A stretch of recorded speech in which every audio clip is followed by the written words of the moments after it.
News flex நேயர்களுக்கு வணக்கம். அரசியல் திண்ணை நிகழ்ச்சிக்கு வரவேற்பது நான் சிலம்பு செல்வி. இன்று நம்மளோடு இணைந்திருக்கிறார் அரசியல் விமர்சகர் விளவன் ராமதாஸ். இவங்களோட அரசியல் ஒரு victim card plus punch dialogue அரசியல். எதிரிகள் சாட்சிகளுக்கு ஒரு வேலை வாங்கி தர்றாங்கன்னு வச்சுக்கோங்க. அதை ஏன் ஒரு லஞ்சமா கருதக்கூடாது? ஜெயலலிதாவா இருந்திருந்தா இந்த சூழ்நிலை கிட்டத்தட்ட தாவேகாங்கிற ஒரு கட்சி இல்லாத மாதிரி பண்ணிப்பாங்க. பாஜக இருந்தால் என்னென்னலாம் செய்ய முடியுமோ அதை விட கூடுதலாகவே பண்ணுறதுக்கான ஒரு களத்தை தாவேகா ஏற்படுத்தியிருக்கு. இந்த வழக்கு தாவேகாவுக்கு ஒரு பெரும் நெருக்கடியாக இருக்குமான இருக்கும். ரசிகர் மன்றத்தில் பிஸியானது காலில் விழுவதுங்கிறது ஒரு தவிர்க்க முடியாத ஒரு சடங்கு. யாராக இருந்தாலும் அவர் காலில் விழுவணும்.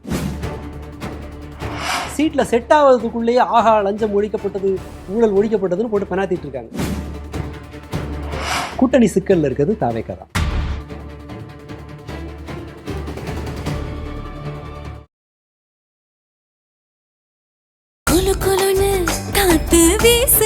உங்கள் சத்யாவில் குளு குளு ஏசி ஆஃபர். டயா பூஸ்டர் சுகரை கண்ட்ரோல் பண்ணும், உங்க ஆரோக்கியத்தை மீட்டு தரும். சர்க்கரையை கட்டுப்படுத்துறதுக்கான எளிமையான வழிமுறை, இயற்கையான வழிமுறை. அனைத்து மருந்து கடைகளிலும் கிடைக்கும்.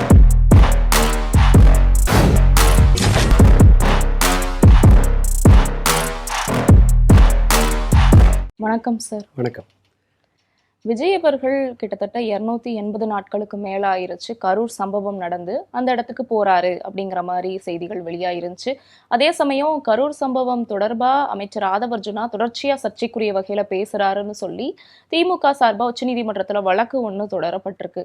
இதை பத்தி உங்க பார்வை என்ன? முதல்ல சர்ச்சைக்குரிய பேச்சல்ல, அது தவறு. ஒரு வழக்கில் அந்த வழக்கில் குற்றம் சாட்டப்பட்டவர் அவர்.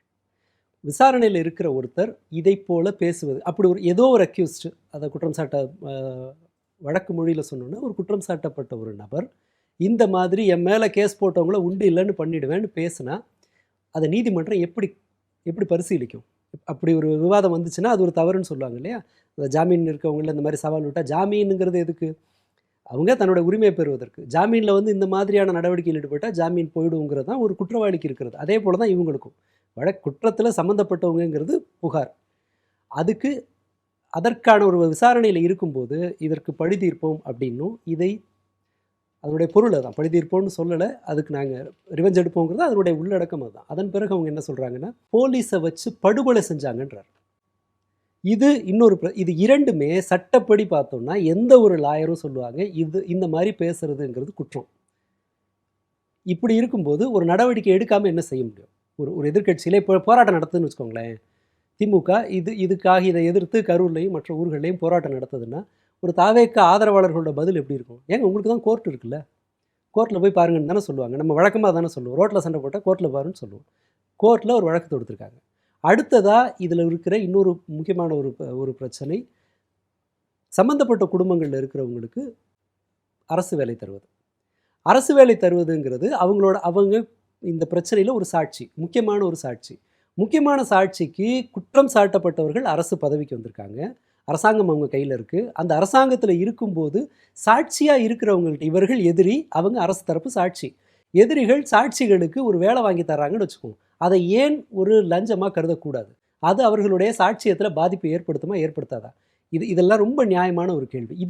இதை விட அமைதியாக ஒரு அரசியல் கட்சி எதிர்வினை ஆற்ற முடியாது. இதுதான் யதார்த்தம்.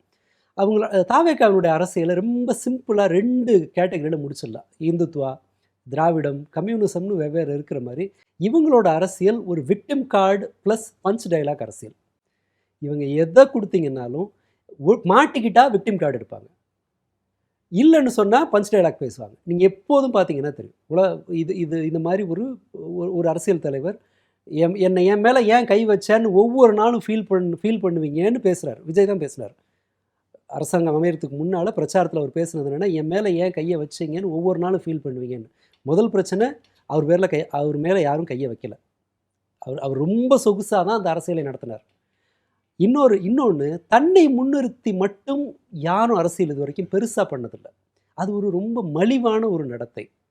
இவங்களோட ஒட்டுமொத்த அரசியலை நீங்கள் எடுத்துக்கிட்டிங்கன்னா அவர்கள் முழுக்க அவதூறு, பழி போடுவது, பஞ்ச் டயலாக் பேசுறது, இவ்வளவு தான் நடந்தது. எல்லா பிரச்சனைகளையும், சட்டம் ஒழுங்கையுமே அவர் அப்படி தான் கையாண்டார். இவ்வளவு கொலை நடக்குது, போதைப்பொருள் பிரச்சனை அதிகமாக இருக்குன்னா ஆட்சிக்கு வந்து 40 நாள் கழித்து அவர் என்ன சொல்கிறாரு, உங்கள் காலத்தில் எல்லாத்தையும் வளர்த்து விட்டீங்க, நான் என்ன பண்ணுறதுன்னாரு. எல்லா தப்பையும் நீங்கள் பண்ணிட்டு என் பேரில் பழி போடுறீங்கன்னு முதல்வராக இருக்கும்போது. இன்னைக்கு சிடிஆர் நிர்மல்குமார் பேட்டி கொடுத்துருக்காரு. அப்போ என்ன சொல்கிறாருன்னா, முதல்வரான பிறகும் அவரை கரூருக்கு போக விடாமல் தடுக்க சதி பண்ணுறாங்க, திமுக சதி பண்ணுதுங்கிறார். இதுக்கு மேலே அவருக்கு வேறு என்ன பண்ணுறது? அவர் அதிபராக்கி அவர் கையில் சகல அதிகாரமும் கொடுக்கணும்னு எதிர்பார்க்குறா. எனக்கு புரியலை. சதி பண்ணுறாங்கன்னா, நீங்கள் அவங்க ஆளுங்கட்சியாக இருந்தபோது இப்படி ஒரு பழி போட்டு வந்தாங்க. இப்போது அவர் மறுபடி சொல்கிறார் அவர் போவிட. இது எதை ஒரு சதிங்கிறாருன்னா, ஒரு வழக்கு தொடுப்பதை சதிங்கிறார். உங்கள் கையில் உலகின் இந்தியாவில் இருக்கிற ஒரு ஒரு ஹியரிங்க்கு 20 லட்ச ரூபா வாங்குகிற வக்கீல்களை கூட நீங்கள் நியமிக்கலாம். அந்த அளவுக்கான இது இருக்குது. அரசு காசான அள்ளி இறக்க போகிறீங்க. அப்படி இருக்கும்போது சட்டபூர்வமாக எதிர்கொள்ளாமல் இப்போதும் வந்து இவங்க இந்த அரசியல் தான் தொடரப்போகுதுங்கிறத பல தருணங்களில் தாவேகா எடுத்து காட்டியிருக்கு. நாங்கள் அவதூறு அரசியல், ப்ளேம் பாலிட்டிக்ஸ் அண்டு அந்த விக்டிம் கார்டு பாலிட்டிக்ஸு, அதோட ப்ளேம் பாலிட்டிக்ஸு, அடுத்ததான் பஞ்ச் டைலாக். இதோட தான் இனி வர்ற காலங்கள் இருக்க போகுதுங்கிறத ஒவ்வொரு வாரமும் அவங்க நிரூபிச்சுக்கிட்டே வர்றாங்க. ஒவ்வொரு இஷ்யூலையும் அவங்களோட ரெஸ்பான்ஸ் இப்படி தான் இருக்குது. கீர்த்தனாவோட பதிலும் victim card, punch dialogue politics. அதே சமயம் கரூர்ல இடைத்தேர்தல் வரப்போகுது, ஸோ அங்க போயிட்டு பிரச்சாரம் பண்றதுக்காகவும் விஜய் அவர்கள் போறார் அப்படிங்கிற ஒரு பேச்சு கூட இருக்கு. ஆமாம், மோடியோட பெரும்பாலான விஷயங்களை விஜய் ஃபாலோ பண்ணுறாரு.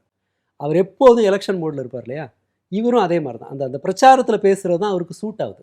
ஒரு அட்மினிஸ்ட்ரேஷனை நடத்துகிறவராக பேசுவது அவருக்கு சூட் ஆகலை. அதனால் இப்போ அதுக்கு தான் அவங்க போவாங்க. கரூருக்கு இது வரைக்கும் போகலையே. கரூர் போகிறார், ஈவன் பிரச்சாரத்துக்கு கூட அவர் போகல. அதை ஈடுகட்டுவதற்காக இப்போ போகிறாங்க. அதில் அவருக்கு அது ஒன்று தான் வருது போல், அப்பப்போ வந்து முகத்தை காட்டிட்டு போகிறதுக்கு. இவர்கள் இது ஒரு பிரச்சார டூலாக தான் மாற்றுவாங்க.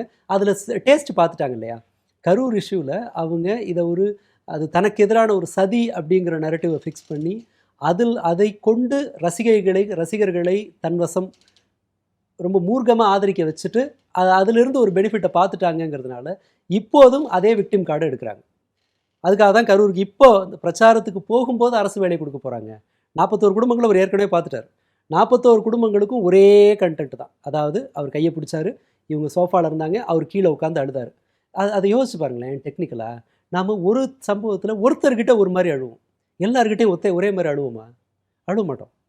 ஆனால் இந்த வெளியில் வந்து சொன்ன கதை எல்லாமே இப்படி தான் இருந்துச்சு. அதையும் அந்த அழுகையும் அவங்க எப்படி பண்ணாங்கன்னா, எவ்வளோ பெரிய ஆள் நம்ம கையை பிடிச்சி அழுகுறாருங்கிற ஒரு நரேட்டிவாக அந்த இடத்துல பயன்படுத்துகிறாங்க. இப்போது அதனுடைய எக்ஸ்டெண்டட் வெர்ஷனாக அது இருக்குன்ற மாதிரி தெரியுது. பட் திமுக இதை தவிர இதை விட ரொம்ப அமைதியாக நிதானமாக வேறொரு எதிர்வினையை வேறு கட்சி ஆற்றவே முடியாது. அவங்க சொல்கிற மாதிரி ஜெயலலிதாவாக இருந்திருந்தால் இந்த சூழ்நிலை கிட்டத்தட்ட தாவேகாங்கிற ஒரு கட்சி இல்லாத மாதிரி பண்ணியிருப்பாங்க. ஜெயலலிதாவோட நடத்தையோடலாம் ஒப்பிடும்போது இது வந்து இதற்கு மேலே ஒரு நடவடிக்கை நம்ம எதிர்பார்க்கவே முடியாது. வழக்கு சர்வ நிச்சயமாக தொடுக்கப்படணும். ஏன்னா இதில் வெறுமனே ஒரு வழக்குங்கிறதுல மட்டும் இல்லை, பலர் இந்த தமிழ்நாடு அரசு பணிகளுக்காக தேர்வு எழுதுகிற பல பேர் என்ன சொல்கிறாங்கன்னா, லட்சக்கணக்கில் செலவு பண்ணி வருஷக்கணக்கில் படித்து காத்திருந்து ஒரு தேர்வுக்காக நீங்கள் காத்திருக்கணும், ரிசல்ட்டுக்காக நீங்கள் ஒரு பல மாதம் காத்திருக்கணும், அதன் பிறகு சர்டிஃபிகேட் வெரிஃபிகேஷன் போகும்போது எவனாவது ஒருத்தன் போய் கேஸ் போடுவான், அந்த கேஸ் இழுக்கும். இது எல்லாமே நடந்து ஒருத்தன் வேலைக்கு போகிறதுங்கிறது 5 வருஷத்து, அது ஒரு பேச்சுலர் டிகிரி மாஸ்டர் டிகிரி முடிக்கிற மாதிரியான ஒரு காலம் அது. அப்படி இருக்கும்போது நீங்கள் எப்படி ஒரு பிரச்சனையில் இப்போ ஒரு பேரழிவு நடக்குதுன்னு வச்சுக்கோங்களேன், அது அரசாங்கத்தினுடைய தோல்வின்னு எடுத்துக்கலாம். கரூர் வழக்குல விஜய் அவர்களும் ஆதபஜனா அவர்களும் A1 குற்றவாளி, A2 குற்றவாளி அப்படிங்கிற மாதிரி தகவல்கள் விஜய் கூட குற்றவாளி வருது. இல்லை, அந்த வழக்கின்படி விஜய் அதில் சேர்க்கப்படலை, மற்றவர்கள் இருக்காங்க. ஆனா சிபிஐ விசாரணைக்கு விஜய் போயிட்டு வந்தார். ஒருவேளை விஜய் தான் குற்றவாளி அவர்களா கருதப்பட்டாரு அப்படின்னா விஜய் சிறைக்கு செல்ல கூட வாய்ப்பு இருக்கா? இல்லை, அந்த அளவுக்கு போகும் நான் நம்பலை. ஏன்னா அது அந்த மாதிரியான ஒரு ஸ்டெப்பை எடுப்பாங்க. ஏன்னா இதில் வந்து டெக்னிக்கலாக அவரை இன்க்ளூட் பண்ணுறதுக்கான எதுவும் வாய்ப்பு இருக்குன்னு இல்லை. கண்டனம் இருக்கலாம், அல்ல அந்த அளவுக்கு தான் போகலாம். இன்னொன்று, நாம் வழக்கு நடக்கிற இதெல்லாம் பார்த்தோன்னா அது வெவ்வேறு இது இருக்குது, அதுக்குள்ளே நம்ம போக தேவையில்லை. இது வந்து ஒருவேளை அது ரொம்ப ரொம்ப ரேர் கேஸில் அது நடக்கலாம். அந்த அளவுக்கு இந்த இந்திய சூழலில் அந்த அளவுக்கு நடக்க வாய்ப்பு இல்லை. ஏன் அப்படின்னா பக்கத்து மாநிலத்துல கூட நடிகர் ஒருத்தர் அந்த கேஸ்ல இன்க்ளூடட் இல்லைனால கூட அவரை அரெஸ்ட் பண்ணாங்க. பட் இவர் சம்பவ இடத்துலயே இருந்திருக்காரு. அப்போ ஒருவேளை அதுக்கு வாய்ப்பு இருக்கலாம்னு தானே சொல்லப்படுது. இல்லை, அதான் அது ரொம்ப ரேர் ஃபெனோமெனாங்க. அது நடக்கும்னு இல்லை, அது வந்து ஒரு பொருட்படுத்தத்தக்க வாதமாக இருக்காது அது. ஆனால் இந்த வழக்கு தாவேகாவுக்கு ஒரு பெரும் நெருக்கடியாக இருக்குமானா இருக்கும். எப்போ நினச்சாலும் சிபிஐ யூனியன் கவர்மெண்ட் கையில் இருக்குது. அவங்க எப்போ நினச்சாலும் இவங்க கையை முறுக்க முடியும். ஏன்னா ஆதவ் அர்ஜுனா பேசியிருப்பது இது ஒரு முதல் பிழை அல்ல. அவரோட பேச்சில் இது ஃபஸ்ட்டு நடக்கிற பிழை இல்லை. இது அவங்களோட மெத்தட் ஆஃப் ஆப்ரேஷன். அது அவங்களோட இயங்கு முறையே அதுதான். நீங்கள் அன்னைக்கு என்ன சொன்னார், அடுத்ததாக மாடியிலேருந்து ஒருத்தன் பாட்டிலை தூக்கி வீசும்போதும் ஸ்டாலின் சார் நிறுத்துங்கன்னாரு. பழி போடுறது. மொட்டை மாடியில் 2 பேர் குடிச்சிட்டு சண்டை போடுறான், பாட்டில் கீழே விழுது, ஒரு பாட்டில், அவ்வளோதான். இது எந்த தெருவிலையும் குடிகாரன் எல்லா இடத்துலையும் நடக்க வேண்டியது, ஈவன் இப்போவும் நடக்கும். ஆனால் அதை என்னென்னா ஒரு சிட்டிங் சிஎம் தான் பேரில் ஒரு எதிர்ப்பில் பாட்டிலை தூக்கி வீச ஆள் அனுப்பிச்சாங்கங்கிற அளவுக்கு அது இருந்தது. கரூர் வழக்கின் போது என்ன செஞ்சாருன்னா, நேபாளில் நடந்த மாதிரி புரட்சி நடக்க போகுது, புரட்சி நடக்கணும் அப்படின்னு சொன்னார். அவருடைய தொடர் நடவடிக்கையை கவனிச்சிங்கன்னா ரொம்ப சுலபமாக கோர்ட்டு இது ஒரு குற்ற நடத்தைன்னு சொல்கிற அளவுக்கான எல்லா கிரவுண்டும் இருக்குது. அது இப்போ பேசுனது ரொம்ப பெரிய சிக்கல். அவருடைய ஒரு மினிஸ்டர் போஸ்ட்டில் இருக்கார். அப்போது நான் உங்களை இதுக்கு நான் ரிவெஞ்ச் எடுப்பேன் அப்படிங்கிற மாதிரியான ஒரு பொது மேடையில் பேசுவதுங்கிறத நியாயமாக ஒரு ஜட்ஜு பார்த்தாருன்னா அதை ரொம்ப சீரியஸான ஒரு பிரச்சனையாக தான் எடுத்துப்பார். இது வழக்கை கலைக்கிற ஒரு வேலை, இது ஒரு மிரட்டல் அப்படின்னு தான் பரிசீலிப்பாங்க. இந்த வழக்கு தாவேக்காவுக்கு ஒரு பெரும் சுமையாக, அதில் இப்போ ஆதவ் அர்ஜுனா பேசியிருக்கிறது ஒரு ரொம்ப பெரிய நெருக்கடியாக வருங்கிறதுல டவுட்டே கிடையாது. ஒருவேளை இது அவதூறு பேச்சை எடுத்துக்கிட்டு, ஏன்னா இங்கே தமிழ்நாட்டில் அவதூறாக பேசினாருன்னு சொல்லி அனிதா ராதாகிருஷ்ணன் அரெஸ்ட்லாம் பண்ணாங்க. அந்த அளவுக்கு ஆதவ் அர்ஜுனாவோட கேஸ் போகுமா? இது முழுக்க பிஜேபியோட இதில் தான் இருக்குது. சிபிஐ இதை எப்படி கொண்டு போக போகிறதுங்கிறதுல தான் இருக்குது. ஆனால் அவங்க பிஜேபியோட எவ்வளவு முடியுமோ அவ்வளோ இணக்கமாக போகிறாங்க. சிபிஎஸ்சி ஸ்கூல்ஸு 1000 ஸ்கூலுக்கு பர்மிஷன் வாங்கியிருக்கோங்கிற மாதிரி தனியார் பள்ளிகள் முதலாளிகள் சொல்கிறாங்க. ஏற்கனவே 1200 ஸ்கூல் சிபிஎஸ்சி ஸ்கூல் தமிழ்நாட்டில் இருக்குது. மெட்ரிகுலேஷன் ஸ்கூல் ஒரு 10,000 சொச்சம் இருக்குன்னு, ஒரு 11,000 ஸ்கூல் இருக்குன்னு நினைக்கிறேன். எல்லோரும் சிபிஎஸ்சி பின்னாடி அதில் ஓடுவாங்க. நீங்கள் திருப்பரங்குன்றம் இஷ்யூவில் பார்த்தீங்கன்னா ஸ்டேட் கவர்மெண்ட் முந்தைய அரசு மாதிரி இல்லைன்னு நான் சொல்லலை, சண்முகமே சொல்கிறாரு. இதில் திமுக மாதிரி நீங்கள் நடந்துக்கணும்னு சொல்லி தன்னுடைய நட்பு கட்சிக்கு கோரிக்கை விடுக்கிறாரு. நீங்கள் இதாக இருக்கக்கூடாது, கோர்ட்டு சொல்லிடுச்சு, நீங்கள் பாட்டுக்கு அப்படியே விட்டுறக்கூடாது. ஏன்னா கோர்ட்டினுடைய நடவடிக்கைக்கு எதிராக ஒரு வலுவான எதிர்ப்பை காட்டலை. ஆடு மாடுகள் பலியிடக்கூடாதுன்னு சொல்லி பக்ரீத் அப்போது சொன்னாங்க. அது வழக்கமாக காலங்காலமாக இஸ்லாமியர்கள் அவங்களோட இதில் செய்கிறது. ஈவன் இந்து கோயில்கள்லேயும் இருக்குது. அப்படி ஒரு தீர்ப்பு வந்தபோது இவங்க எதிர்க்கலை. கான்சிக்வன்சஸை நாங்கள் எதிர்கொள்கிறோம், இதன் எதிர்வினைகளை நாங்கள் பார்த்துக்கிறோன்னு சொல்லி திருப்பரங்குன்றம் பிரச்சனையின் போது கோர்ட்டினுடைய ஆர்டரை எதிர்த்து சேலஞ்ச் பண்ணுது திமுக. நீங்கள் அந்த மாதிரி நடந்துக்கணும் அப்படின்னு சண்முகம் சொன்னார்னா என்ன அர்த்தம்? அந்த மாதிரி அவங்க நடந்துக்கலன்னு அர்த்தம் இல்லையா? திருப்பரங்குன்றம் இஷ்யூவில் பாஜக என்ன விரும்புதோ அதை போல தான் இவங்க நடந்துக்குவாங்க அப்படிங்கிறது ஒன்று. ஹிந்தி திணிப்பு, இவங்க இப்படி தான் இருக்க போகிறாங்க. ஹிந்தியை நேரடியாக அக்செப்ட் பண்ண வேணாம். ஆனால் தனியார் பள்ளிகளை மொத்தமாக சிபிஎஸ்சிக்கு தள்ளி விட்டோம்னு வச்சுக்கோங்க. இங்கே பாண்டிச்சேரியில் அப்படி தான் இருக்குது. கவர்மெண்ட் ஸ்கூல் எல்லாமே சிபிஎஸ்சி கரிக்குலம் இதை எடுக்கிறாங்க, அந்த வழியை எடுத்துக்கிறாங்க. இந்த மாதிரி ஒரு ஒத்துழைப்பு விபி ராம்ஜி, ஜிராம்ஜி இருக்கு இல்லையா, அந்த விக்சித் பாரத் ஜிராம்ஜி, அந்த ஸ்கீமில் மாநில அரசு கொடுக்க வேண்டிய தொகை கணிசமாக உயருது. 40% மாநில 10% கொடுத்ததுலேருந்து 40%ஆக போகுது. இந்த சுமையை மாநில அரசு தமிழ்நாடு அரசு ஒத்துக்கிச்சு ஏற்றுக்க போகிறாங்க. வெறுமனே இது நிதி மட்டும் இல்லை, 5000 கோடி தமிழ்நாட்டுக்கு, 4000 கோடி 5000 கோடி கூடுதல் நிதி இழப்புங்கிறது மட்டும் பிரச்சனை இல்லை. அந்த நிதி நம்மகிட்ட இல்லைங்கிறது ஒன்று. அது இல்லாமல் அறுவடை காலங்களில் அல்லது பயிர் பண்ணுற காலங்களில் இந்த திட்டம் அமலில் இருக்காதுன்னா என்ன ஆகும்? கிராமப்புறங்களில் கூலி விவசாயிகளுக்கு வேறு வேலை இருக்காது. இப்போ கூலி விவசாயிகளுக்கு வேறு வேலை இல்லைன்னா முதலாளிங்க சொல்கிறது தான் அறுப்புக்கு கூலி. இப்போ நான் இங்கே இல்லைன்னா நான் அங்கே போயிடுவேன், 200 ரூபா கூலி நான் கொடுக்குறேன்னு சொன்னால் 250 ரூபா கூலி கொடுக்குற இடத்துக்கு தொழிலாளி போயிடுவாங்க இல்லையா? அப்போ அதை தடுக்கிறதுக்கு இந்த 100 நாள் வேலை திட்டம் கிராமப்புறங்களில் குறைந்தபட்ச கூலியை உறுதிப்படுத்துவதற்கான ஒரு கருவியாக இருந்துச்சு. இப்போது அறுவடை காலங்களில் இவங்களுக்கு வேலை கிடைக்காதுன்னு சொன்னால் பண்ணை முதலாளிங்க கொடுக்குறது தான் கூலி ஆகும். கிராமப்புற பொருளாதாரத்தை இது ஒரு பெரிய பிரச்சனை வரப்போகுது. எப்பப்போ வேலை கொடுக்கணும், எந்த மாவட்டத்துக்கு எவ்வளோ வேலை கொடுக்கணும்னு மாநில அரசு இனிமேல் முடிவு பண்ண முடியாது. அது தனியாக சென்ட்ரல் கவர்மெண்ட்டு கீழே இருக்கிறவங்க செய்ய போகிறாங்க. ஸோ கிராமப்புற பொருளாதாரத்தில் இது ஒரு மோசமான தாக்கத்தை ஏற்படுத்த போது இது தமிழ்நாடு அரசு ஒத்துட்ருக்கு. இது இல்லாமல் நாங்கள் பெருசாக யூனியன் கவர்மெண்ட்டோட சண்டை போட மாட்டோங்கிறதையும் சொல்லிட்டாங்க. இவர் போய் அந்த ஜிஎஸ்டி கவுன்சிலில் பேசும்போது அப்படி அவர் சொல்கிறாரு. ஒட்டு மொத்தமாக இவங்க சரண்டர் ஆகிருக்காங்கங்கும்போது இன்னும் கூடுதல் சரண்டருக்கு இந்த வழக்கு வழிவகுக்கும். ஆதவ் அர்ஜுனா பேச்சு இதெல்லாமே சேர்த்து என்ன செய்ய போகுதுன்னு சொன்னால், இவர்கள் ஒரு முழு சரண்டராக பாஜகவுக்கிட்ட போவாங்க. பாஜக கவலையே படாமல் தமிழ்நாட்டில் பாஜக இருந்தால் என்னென்னலாம் செய்ய முடியுமோ அதை விட கூடுதலாகவே பண்ணுறதுக்கான ஒரு களத்தை தாவேகா ஏற்படுத்தியிருக்கு இது மாதிரியான பேச்சுக்கள் மூலமாக. அமைச்சர் கீர்த்தனா பள்ளிகள்ல ஆய்வு பண்றேன்னு சொல்லி குழந்தைகளை ரொம்ப ம். மோசமா ட்ரீட் பண்ணியிருக்காங்க அப்படிங்கிற குற்றச்சாட்டு வந்திருக்கு. அதே சமயம் ஒரு இடத்துல மருத்துவர்கள் போராடுறாங்க. எங்க ஹாஸ்பிட்டலுக்குள்ளேல அமைச்சர்கள் வந்து ரீல்ஸ் எடுக்கிறேன்னு எங்களை வேலை செய்ய விடாம தொந்தரவு பண்றாங்கன்னு மருத்துவர்கள் களத்துல இறங்கி போராடுற அளவுக்கு அமைச்சர்கள் ரீல்ஸ் எடுத்துக்கிட்டு இருக்காங்க. இந்த மாதிரி தொடர்ச்சியா அமைச்சர்கள், தாவேக்கா அமைச்சர்கள் சர்ச்சையில மாட்றாங்களே, இதை பத்தி உங்க பார்வை என்ன? இல்ல அவங்களுக்கு என்ன தெரியுமோ அதை செய்கிறாங்க. சிம்பிள். மக்கள் தனக்கு என்ன தெரியுமோ அதை பேசுவாங்க. தனக்கு என்ன தெரியுமோ அதை செய்வாங்க. இது எல்லாருக்கும் பொருந்தும். உங்களுக்கு, எனக்கு எல்லாத்துக்கும். இன்னொன்று, தனக்கு தெரிஞ்ச வழியில் தான் நாம் எல்லாரையும் ஒரு விஷயத்தை கையாளுவோம்.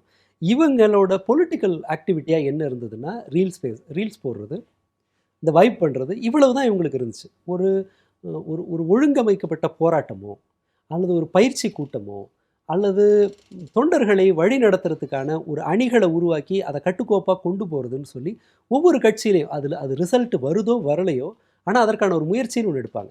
இந்த இந்த எல்லா கட்சிகள்லையும் அது இருந்திருக்கு. பாஜக தன்னுடைய ஆட்களை ஃபுல் டைமர்ஸை அல்லது வந்து கட்சியில் தீவிரமாக இயங்குறவங்களுக்கு ஹிந்துத்துவாவை சொல்லித்தரத்துக்கு ஒரு இது வச்சுருக்கோம். மற்ற எந்த மாதிரியான கண்டென்ட்டை ரீஷேர் பண்ணுறதுன்னு அவங்களுக்கு ஒன்று சொல்லி கொடுத்துருப்பாங்க.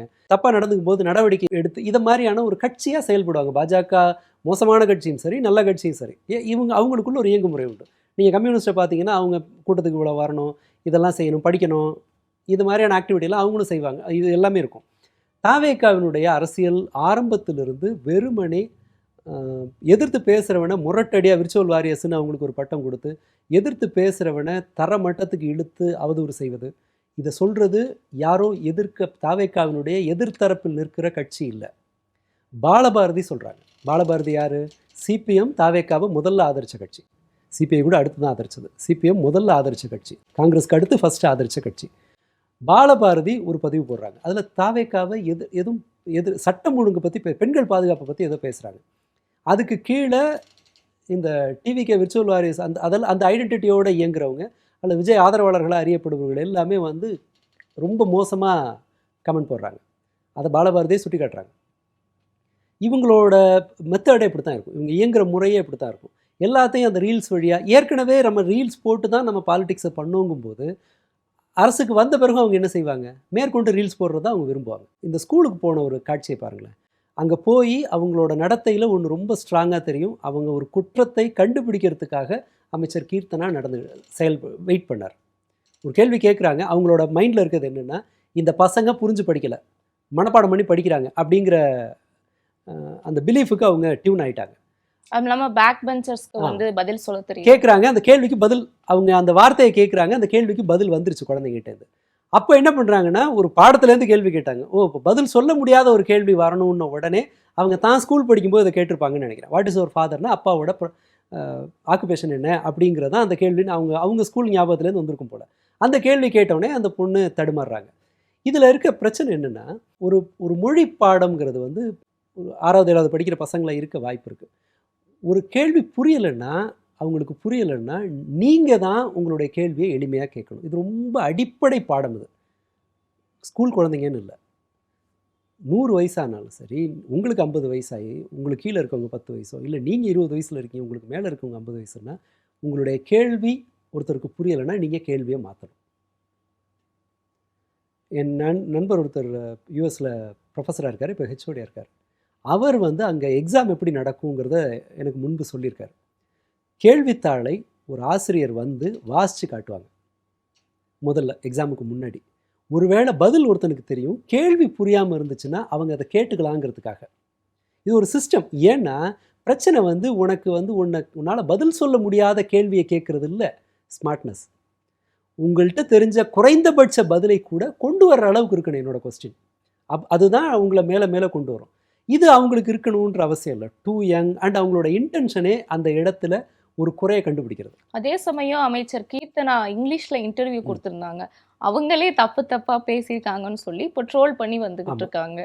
இது அவங்களோட எதிர்வினையிலேருந்து வருது. இப்போ கூட பாருங்களேன், தன்னுடைய நடத்தையில் ஒரு தவறு இருக்குது அப்படிங்கிறத அவங்க அட்மிட் பண்ணவே இல்லை. இப்போ போய் ஸ்கூலில் இருக்கிற பிரச்சனையை நான் கொண்டு வந்தேனே, என் கவர்மெண்ட்டில் நீங்கள் இருக்கீங்க, டீச்சர் இல்லை, ஸ்கூல் பாத்ரூம் க்ளீனாக இல்லைன்னா பாத்ரூமை க்ளீன் பண்ணுறதுக்கு ஆள் போட வேண்டியது கவர்மெண்ட்டு.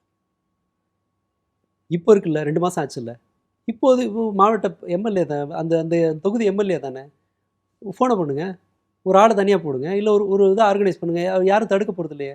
ஒரு ஃபோன் காலில் முடிஞ்சிடும்ல. கிரவுண்டை க்ளீன் பண்ணுறதுக்கு நீங்கள் ரீல்ஸ் போடணும்னு அவசியம் இல்லையா. ஒரு ஃபோன் காலில் நீங்கள் உங்கள் ஆளுங்களை விர்ச்சுவல் வாரியரை கூப்பிடுங்க க்ளீன் பண்ணுறதுக்கு. ஆய்வு பண்ண போகிறாங்கல்ல, முட்டை வெயிட்டை பார்க்குறாங்க. இந்த அக்கிரமம் எங்கேயாவது நடக்குமா யோசிச்சு பாருங்கள். பால்வாடியில் ஒரு ஒரு பார்த்துக்கிறவங்க ஒருத்தர் பால்வாடி டீச்சர் இருக்காங்க, இல்லை பால்வாடியில் சமைக்கிறவங்க இருக்காங்கன்னா, அவங்களுக்கு என்ன தெரியும்? அவங்க அவங்களா போய் பர்ச்சேஸ் பண்ணுறாங்க கையில் பணத்தை வச்சுக்கிட்டு. முட்டையை அரசாங்கம் கொண்டு வந்து கொடுக்குது, நான் முட்டையோட வெயிட்டை பார்க்குறேன்ட்டு போகிறாங்க அவங்க.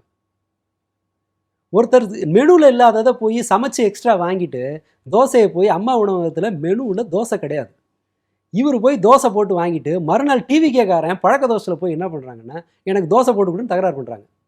தோசை வேணும்னு போராட்டம் நடக்குது இங்கே தமிழ்நாட்டில். அம்மா உணவகத்தில் தோசை வேணும்னு இந்த லட்சணத்தில் இருக்குது. இவங்க யாரை எக்ஸ்போஸ் பண்ணுறாங்கன்னா, இவங்களே எக்ஸ்போஸ் பண்ணிக்கிறாங்க. அந்த டீச்சர்கிட்ட பேஸ்கெட் பால் ஏன் ஆடுறதில்ல, கொக்கோ ஏன் ஆடுறாங்கன்னா, அது அத்தனை அளவுக்கு பிடி மாஸ்டர் இருக்கணும், நீங்கள் அந்த கிரவுண்டை மெயின்டைன் பண்ணணும். அதெல்லாமே இது வரைக்கும் இல்லைன்னா ஆமாம் நான் ஒத்துக்கிறேன், இல்லை. பல பள்ளிகளில் கிரவுண்டே கிடையாது, அரசு பள்ளிகளில் கிரவுண்டே கிடையாது. அண்ட் அதை ஒரே ஐடியா இன்னொன்று, அதில் நாம் வந்து இதை கிரவுண்ட் இல்லை அப்படிங்கிறதுனால நம்ம ஸ்கூலை இழுத்த முடியணும்னு அவசியம் இல்லை. அதுக்கு ஒரு ஏற்பாட்டை பண்ணலாம்.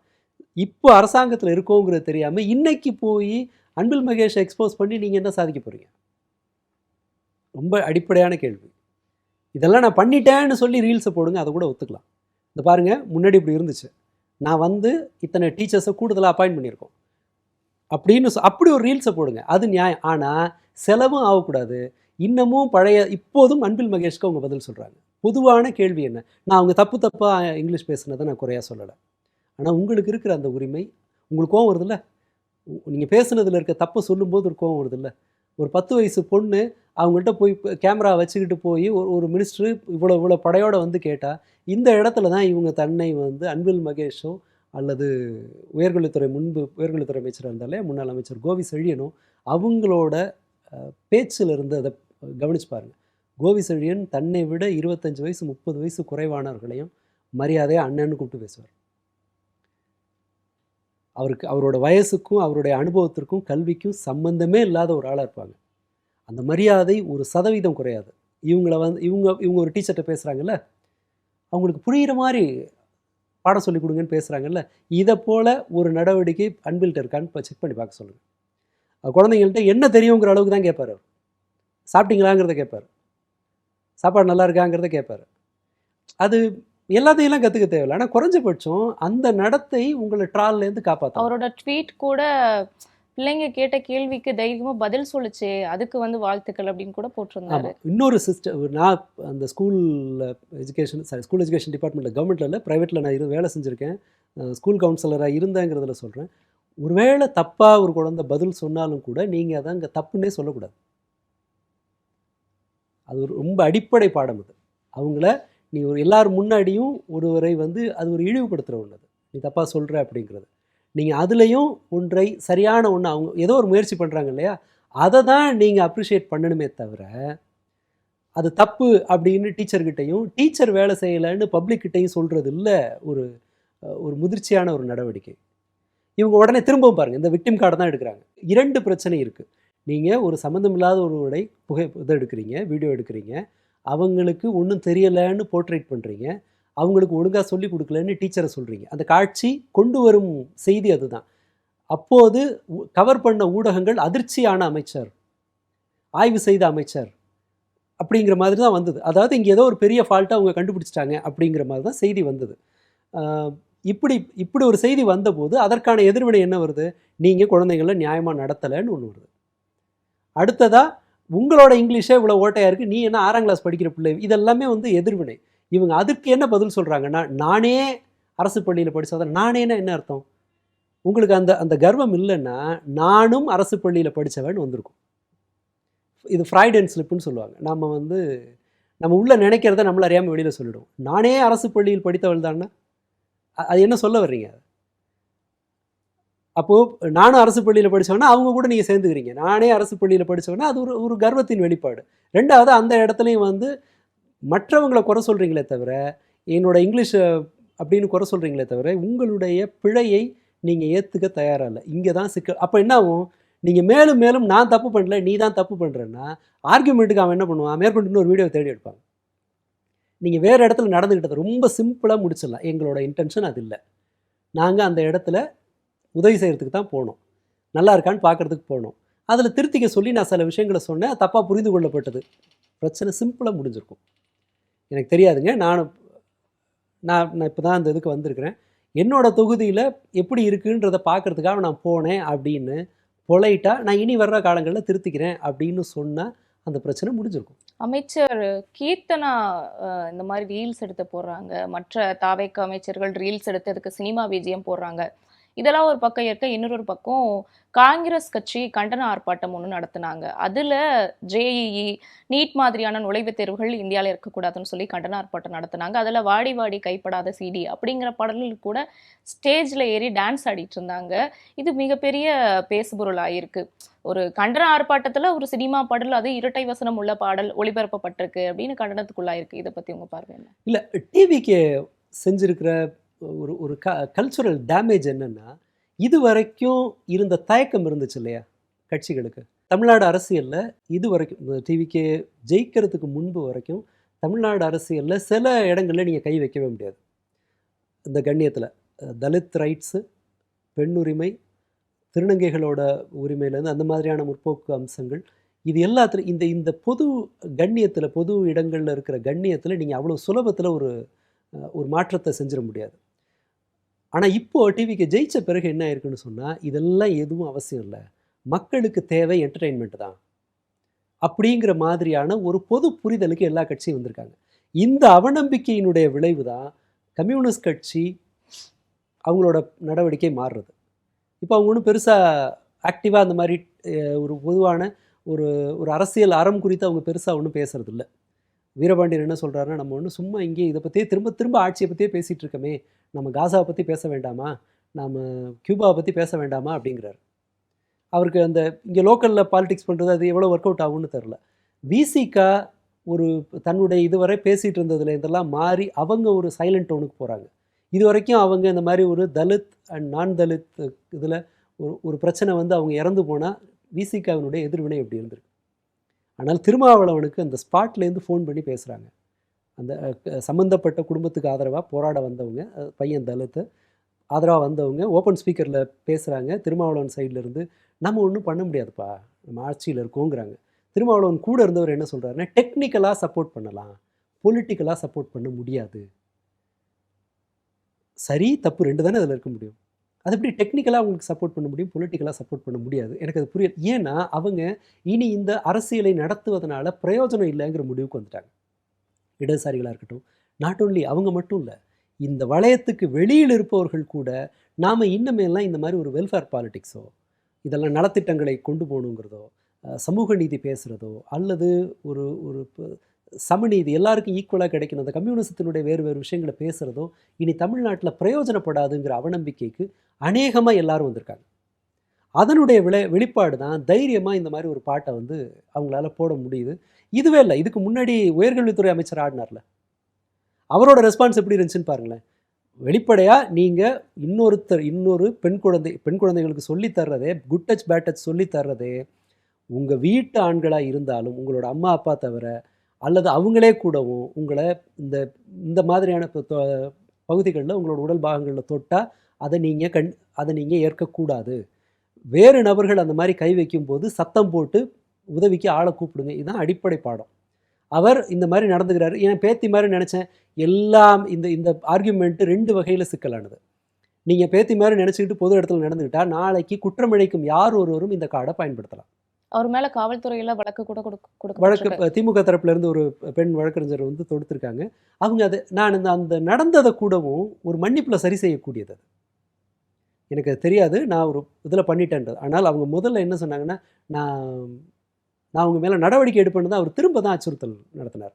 இந்த அதிகாரத்தை வச்சுக்கிட்டு நான் அவங்க பேரில் நடவடிக்கை எடுப்பேன்னார். பிரச்சனை தேசிய ஊடகங்கள் வரைக்கும் அம்பலப்பட்டு பெரும் அவமானத்தை காங்கிரஸ் கட்சிக்கு தேடி கொடுத்த பிறகு தான் அவர் கொஞ்சம் இறங்கி வந்து அவர் பதில் பேசினார். இந்த நடத்தையே ஆபத்தானது.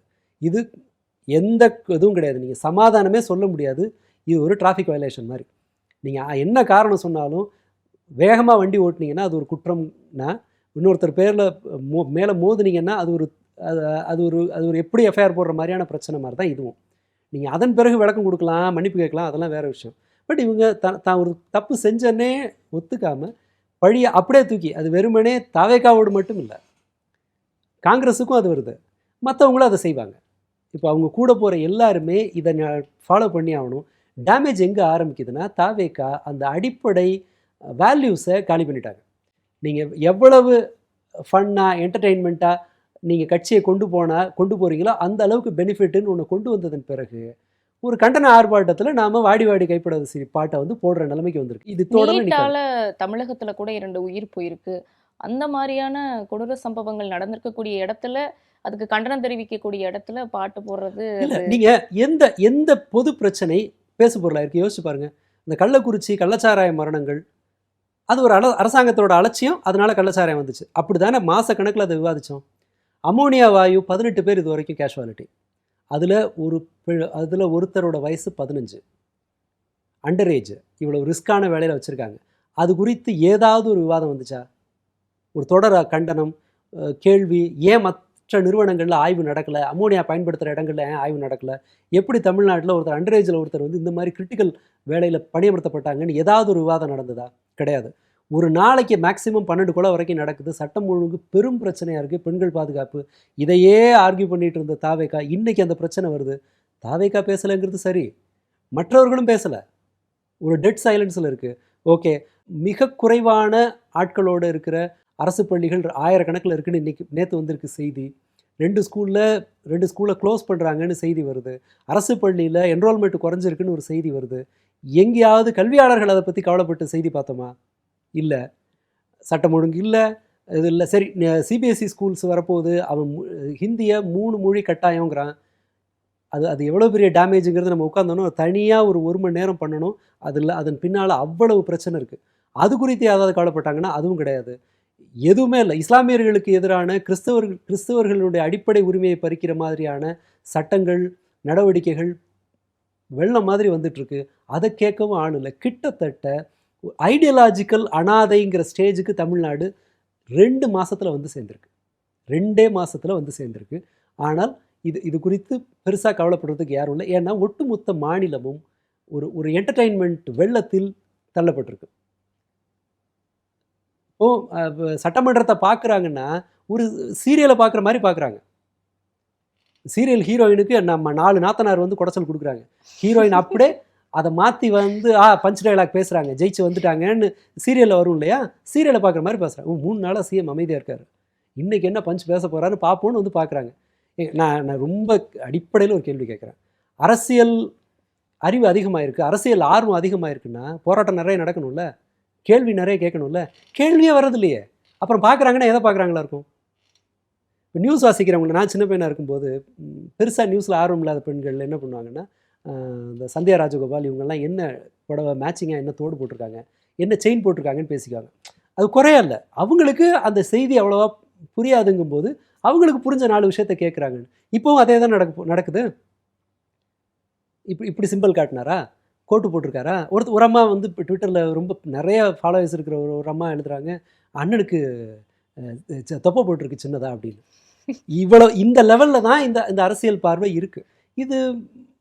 இதனோட டேமேஜை ரொம்பலாம் இல்லை, அடுத்த சில மாதங்களில் நாம் பார்ப்போம். இதனுடைய ரொம்ப மோசமான விளைவுகளை ரொம்ப சீக்கிரமாக நாம் பார்ப்போம். இந்த அடி வாங்கின பிறகு தான் நாம் ஓரளவுக்காவது வருவோம். பட் அப்படி திரும்பி வரும்போது போராடுறதுக்கு கட்சிகள் வலுவாக இருக்குமாங்கிறத நம்ம பயப்பட வேண்டியிருக்கு. அதே சமயம் அமைச்சர் நிர்மல்குமார் நில அபகரிப்பு வழக்கில் ஒன்று சிக்கியிருக்காரு.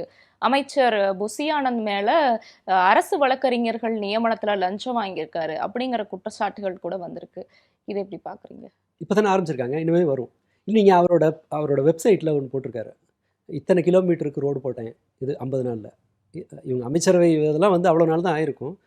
இத்தனை ரோடு போட்டார், ஏதோ 45 கட்டடத்தை சீரமைச்சிருக்காருன்னு சொல்லி போட்டிருக்காங்க. ஒன்று தான் மிச்சம், ஹார்முஸ் நீரிணையை திறந்தார் அமைச்சர் சிடிஆர் அப்படின்னு தான் அதில் போடல. அப்புறமா டிலீட் பண்ணிட்டாங்க. ஒரு கண்டனம் வந்த உடனே 150 கிலோமீட்டர் ரோடு போட்டார், இது பண்ணார், அது பண்ணார்னு போட்டிருக்காங்க.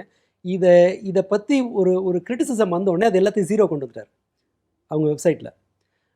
இவர்கள் இன்னுமே தான் அதை செய்வாங்க. ஒரு சுதாரிக்கிறதுக்குள்ளே புதுசாக வர்ற தாசில்தார் வந்த உடனேவா கை நீட்டுவார்?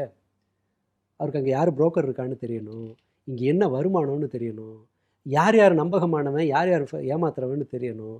லோக்கலில் இருக்கிற லஞ்ச ஒழிப்புத்துறை ஆஃபீஸர் வந்து ஸ்ட்ரிக்டாக லீனியண்ட்டான்னு தெரியணும். இதெல்லாம் தெரிஞ்ச பிறகு தானே ஆர்டிஓ ஆஃபீஸில் இருக்கிற ஒருத்தர் அடுத்த வேலையை ஆரம்பிப்பாங்க.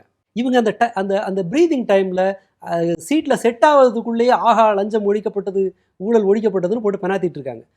ஊழல் ஒழிஞ்சிருச்சுன்னு வச்சுக்கோங்களேன்.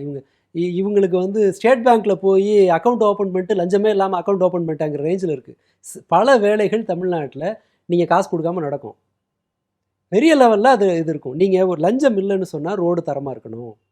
லஞ்சம் இல்லைன்னா உங்களுக்கு லைசன்ஸு புரோக்கர் இல்லாமல் கிடைக்கணும். லஞ்சம் இல்லைன்னா உங்களுக்கு பத்திரப்பதிவு மலிவாக நடக்கணும். எங்கே பத்திரப்பதிவு இதாக இருக்குது? நீங்கள் இன்னமும் பத்திரம் எழுதுறவன்ட்ட காசை கொடுத்தானே பத்திரம் பதிவு பண்ணுறீங்க. பத்திரம் பதிவு பண்ணுறவர் தான் பாக்கெட்டுக்கு எல்லாத்தையும் கொண்டு போகிறாரு. வெறுமனே பத்திரம் எழுதுறதுக்கு அவர் வழியாக போனால் தான் பத்திரம் அங்கே பதியும். லைசன்ஸு காசு கொடுத்தான் வாங்குகிறோம், பத்திரம் காசு கொடுத்தான் பதிகிறோம். இங்கே வக்கீல்கள் நியமனத்தில் லஞ்சம் ஒன்று இருக்குன்னு. இன்னொன்று 4 மணி நேரத்தில் டெண்டர் ஓப்பன் பண்ணி முடிச்சிருக்காங்க, ஆன்லைன் டெண்டர். பிரச்சனை ஆன பிறகு அதை கேன்சல் பண்ணுறாரு அந்த டெண்டரை. எங்கேயும் நிற்கலை. டிவிகேவை ஆதரிக்கிற ஆலையே கீழ்மட்டத்தில் லஞ்சம் கொஞ்சம் கூட குறையல, எல்லா இடத்துலையும் நடந்துக்கிட்டே தான் இருக்குது. இவங்க சும்மா போலியாக மேல்மட்டத்தில் ஒரு செய்தியை பரப்புகிறாங்கங்கிற மாதிரி தரப்புல இருந்தே செய்தி வந்தது. அது அவ்வளோ சாமானியத்தில் ரீல்ஸ் போட்டு நியூஸ் கார்டை உருவாக்கியெல்லாம் லஞ்சத்தை ஒழிக்க முடியாது. நீங்கள் லஞ்சம் ஒழியுதுன்னு சொன்னால் சேவை தரமாக கிடைக்கணும், விலை குறையணும். பார்ட்டி ஃபண்டை ஒழிச்சிட்டோம் அப்படின்னு சொன்னால் டாஸ்மாகில் சாராயத்து விலை குறையணும், விலை கூடியிருக்கு. கேஸுக்கு 90 ரூபா, விலை கூடியிருக்கு.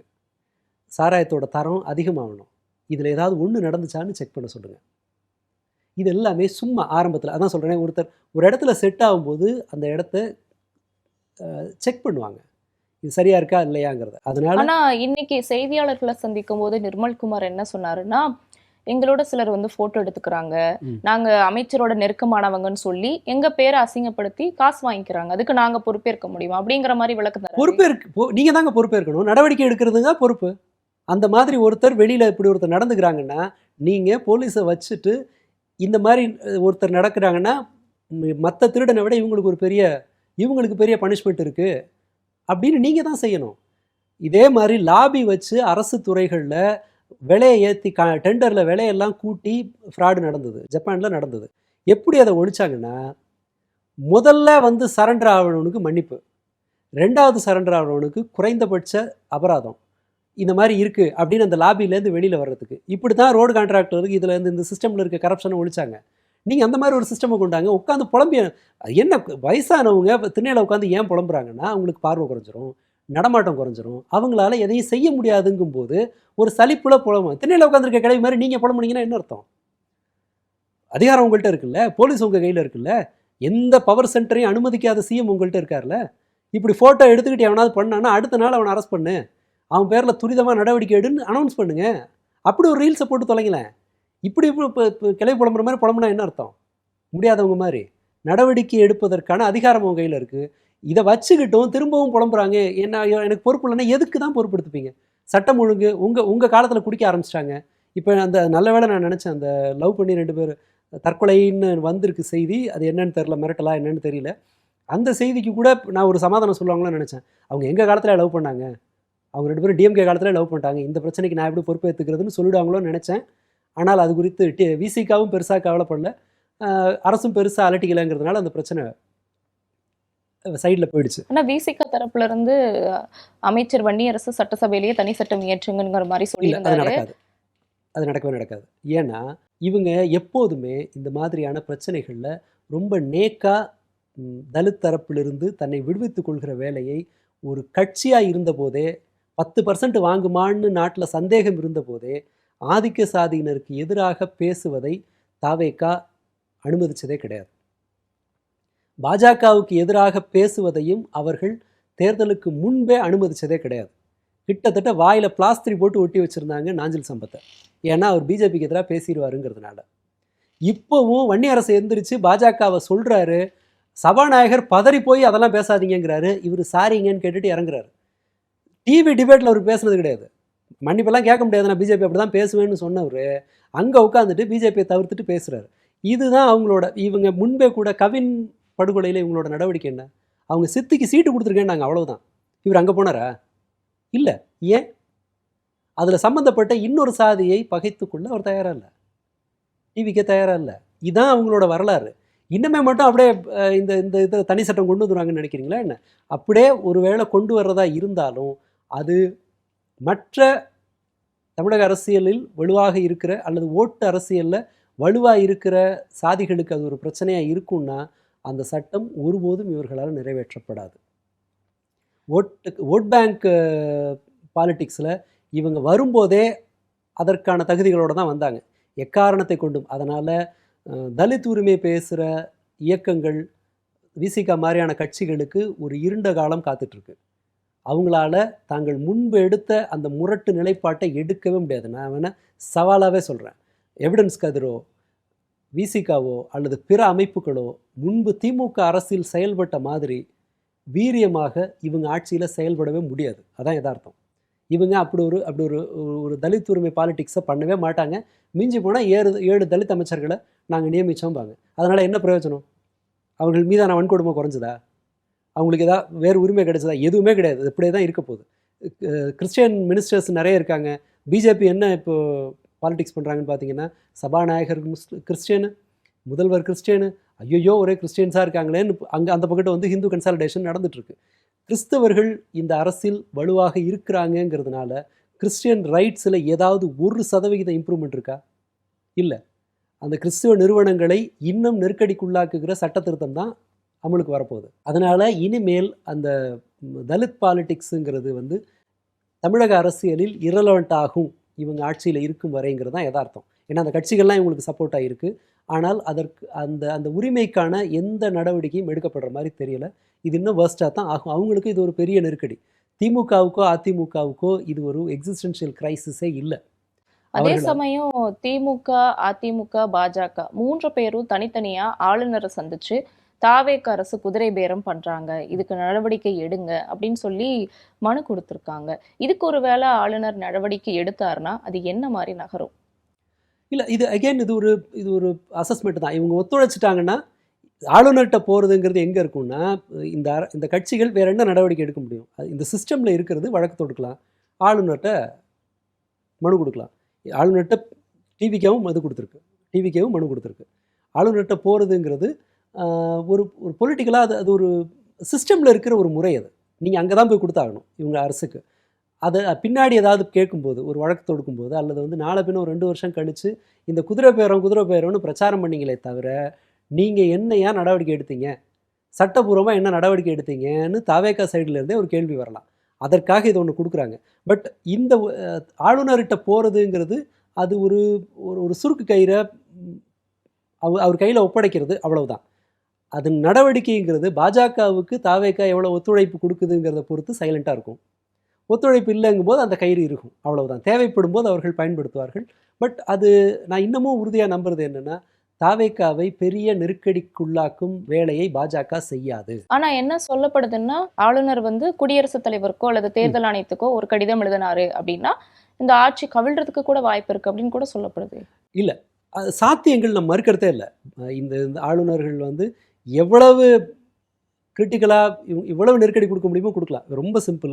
டெல்லியில் ஆளுநருக்கு தான் அதிகாரம் அப்படின்னு ஒரு பிரச்சனை வருது. ஆளுநருக்கு அதிகாரம் இருக்கக்கூடாதுன்னு ஆம் ஆத்மி அரசு வழக்கு தொடுக்குது. யார்கிட்ட? சந்திரசூட்டுக்கிட்ட அந்த வழக்கு போகுது. சந்திரசூட் என்ன பண்ணுறாருன்னா, இல்லை, மக்களால் தேர்ந்தெடுக்கப்பட்ட அரசுக்கு தான் அதிகாரம் இருக்குது சட்டபூர்வமாக அப்படின்னு சந்திரசூட்டே ஒரு பாயிண்ட் எடுத்து கொடுக்குறாரு. வேணா அந்த சட்டத்தை வேணால் மாற்றிங்கிற மாதிரி ஒரு பாயிண்ட்டை கொடுக்குறாரு. அடுத்த 36 மணி நேரத்தில் பாராளுமன்றத்தில் ஆளுநருக்கு தான் அதிகாரங்கிற மாதிரி சட்டம் திருத்தப்படுது. அவங்க நினச்சாங்கன்னு வச்சுக்கோங்களேன், இல்லாததை உருவாக்கலாம். விரும்பினாங்கன்னா இருக்கிறதையும் செயல்பட விடாமல் பண்ணலாம். இது முழுக்க ஆளுநர்கிட்ட போகிற பிரச்சனைங்கிறது முழுக்கவே பாஜகவின் மத்தியில் இருக்கிற பாஜகவின் கட்டுப்பாட்டில் இருக்கிற அதிகாரம். அந்த ஸ்விட்சை நினச்சா போடுவாங்க, நினச்சா அவங்க ஆஃப் பண்ணுவாங்க. பட் என்னுடைய கணிப்பு என்னென்னா, அவர்கள் அதை பயன்படுத்த மாட்டாங்க. டிவிகேவை விட தமிழ்நாட்டில் பாஜகவின் கொள்கைகளை அமுல்படுத்துவதற்கு வேறு பெஸ்ட் ஆப்ஷன் கிடையாது. ஒரு என்டர்டெயின்மெண்ட்டில் மூழ்கி பிறண்டுகிட்டு பெரும்பான்மையான மக்கள்னா 35% வச்சுப்போம். உருண்டு பிறண்டுகிட்டு இருக்கிற ஒரு நேரத்தில் அவங்களால எது ஒன்றையும் இந்த இந்த இந்த மாதிரி ஒரு ரோட்டில் ஒரு டான்ஸ் ப்ரோக்ராம் நடக்கும்போது வீட்டில் போய் திருடிட்டு வர்றது ஈஸிங்கிற மாதிரி ஒரு பாஜகவால் தான் நினைக்கிற எதையுமே அவங்களால செஞ்சிட முடியும். அப்படி இருக்கும்போது தாவேக்காவை நெருக்கடிக்கு உள்ளாக்க மாட்டாங்க. பட் நீ ஒன்றும் அவ்வளோ நினச்ச மாதிரி பண்ணிட முடியாதுங்கிறத அப்பப்போ மிரட்டுறதுக்கு ஏதாவது ஒன்று செய்வாங்க. நீ என்னுடைய பிடியில் இருக்க அப்படிங்கிறத வலியுறுத்துகிற மாதிரியான சில மிரட்டல்களை பாஜக செய்யுமே தவிர தாவேக்காவை பாஜக விட்டு தராதுன்னு தான் நான் நம்புகிறேன். ஏன்னா இதை விட ஒரு மிகச்சிறந்த கிரவுண்டு பாஜகவுக்கு கிடைக்காது. ஐடியாலஜிக்கலாக சொல்கிறேன், அவங்களோட பாலிசிஸை செயல்படுத்துவதற்கான கிரவுண்டு இதை விட பெட்டராக கிடைக்காது. சரி, இப்போ திமுக சொல்ற மாதிரி தாவேக்கா குதிரை பேரம் பண்ணுது அப்படின்னு வச்சுக்கிட்டாலும் இன்னும் எத்தனை எம்எல்ஏக்கள் தாவேக்கால இணையறதுக்கு வாய்ப்பு இருக்கு தன்னோட சீட்டை ரிசைன் பண்ணிட்டு? இருக்கலாம். அது வந்து எப்படி ஒரு இவங்க மெஜாரிட்டி வர்ற வரைக்கும் இவங்க ஆட்களை எடுப்பாங்க. ஏன்னா சிவி சண்முகம், ஆமா. எஸ்பி வேலுமணி பேர் கூட அடிபட்டு ஆமாம், அவங்க அப்படின்னா அந்த கிட்டத்தட்ட நம்ம எவ்வளோ பேர் எஸ்பி வேலுமணியோட வெளியில் வந்தாங்களோ 25 பேர், அவ்வளோ பேர் வரத்துக்கு வாய்ப்பு இருக்குது. ஆனால் நீங்கள் அவங்க எல்லாரையும் வாங்குவாங்களாங்கிறது சந்தேகம். நீங்கள் 25 பேரை கொண்டு வரோன்னு வச்சுக்கோங்களேன், 25 பேருக்கும் என்ன சலுகையை கொடுக்கணும்? இப்போ 10 பேர் எடுக்கிறீங்கன்னா மினிஸ்டர் ஏதோ ஒன்று கொடுக்குறேன், வேறு பெனிஃபிட்னு ஏதாவது பேசலாம். நீங்கள் 25 பேரை கொண்டு வந்து 25 பேருக்கும் வந்து ஃபீட் பண்ணுற அளவுக்கு அது ஒர்த்தா அப்படிங்கிறது தெரியணும்ல. இன்னொரு 5 பேர் வந்தால் போதும்னு நினைக்கிறேன். இப்போது 107 இருக்காங்களா, 107, அப்போ இன்னொரு 12 சீட், 10 சீட்டு 12 சீட் வந்துச்சுன்னா கம்ஃபர்டபுளாக இருக்கும். அதன் பிறகு ஒரு 10 பேர் வரைக்கும், இன்னொரு 5 பேர் வரைக்கும் வெளியில் கொண்டு வருவாங்க. அதன் பிறகு சைலண்ட்டாக தான் இருக்கும். இந்த 5 பேர் வந்தால் கம்யூனிஸ்ட்டும் விசிகாவும் அவங்களுக்கு தேவைப்பட மாட்டாங்க, காங்கிரஸ் அவங்களுக்கு தேவைப்படாது. பட் காங்கிரஸ் அவ்வளோ சுலபத்தில் இறக்கி விடுவாங்கன்னு நான் நம்பலை. ஏன்னா டெல்லியில் பாலிடிக்ஸ் பண்ணுறதுக்கு இவங்களுக்கு ஒரு கட்சி வேணும். அண்ட் இன்னொரு 2029 தேர்தலில் ஒருவேளை பாஜகவுக்கு சீட்டு குறைஞ்சு காங்கிரஸுக்கு இன்னொரு 20-30 சீட்டு கூடுதலாக கிடச்சி மாநில கட்சிகள்லாம் சேர்ந்து ஒரு ஆட்சி அமைக்க வாய்ப்பு இருந்துச்சுன்னா அப்போ காங்கிரஸோட தயவு தேவைப்படுங்கிறதுனால இந்த 5 வருஷத்துக்கு காங்கிரஸை கொஞ்சம் கம்ஃபர்டபுளாக வச்சுருப்பாங்க. பட் கூடுதல் எம்பிக்கள் இன்னொரு 5 பேரை கொண்டு வந்து, எனக்கு ஒரு செய்தி அடிபடுறது என்னென்னா, விஜயபாஸ்கர் இன்னொரு 5 எம்எல்ஏக்களை கொண்டு வர்றதா அவர் ஒரு ப்ராமிஸ் பண்ணியிருக்காரு அப்படிங்கிற மாதிரி ஒரு செய்தி வந்துச்சு. உறுதியான செய்தி இல்லை, இது எல்லாமே ஒரு பேசப்படுறதா. எப்படி பார்த்தாலும் இன்னொரு 5-6 பேர் இங்கே வருவாங்க எப்படியும். அதுக்கு மேலே வர தயாராக இருக்கவங்கள டிவிக்கு தேவைப்படும் போது எடுத்துக்கலாம். பட் நாம் இன்னொரு 5 பேரை எதிர்பார்க்கலாம். இன்னொரு 12 சீட்டுக்கு ஒரு தேர்தல் நடக்கும்னு நாம் எதிர்பார்க்கலாம். இந்த 12 சீட்டு ஜெயித்த பிறகு விசிகா கம்யூனிஸ்டுகள் அவங்களால குறைந்தபட்ச முணுமுணுப்பை கூட வெளிப்படுத்த முடியாது. கூட்டணியிலேருந்து வெளியில் வந்துட்டு அப்புறம் வேணால் தனியாக கட்சி நடத்திக்கலாம். அந்த மாதிரி தான் சூழல் போகும்னு நினைக்கிறேன்.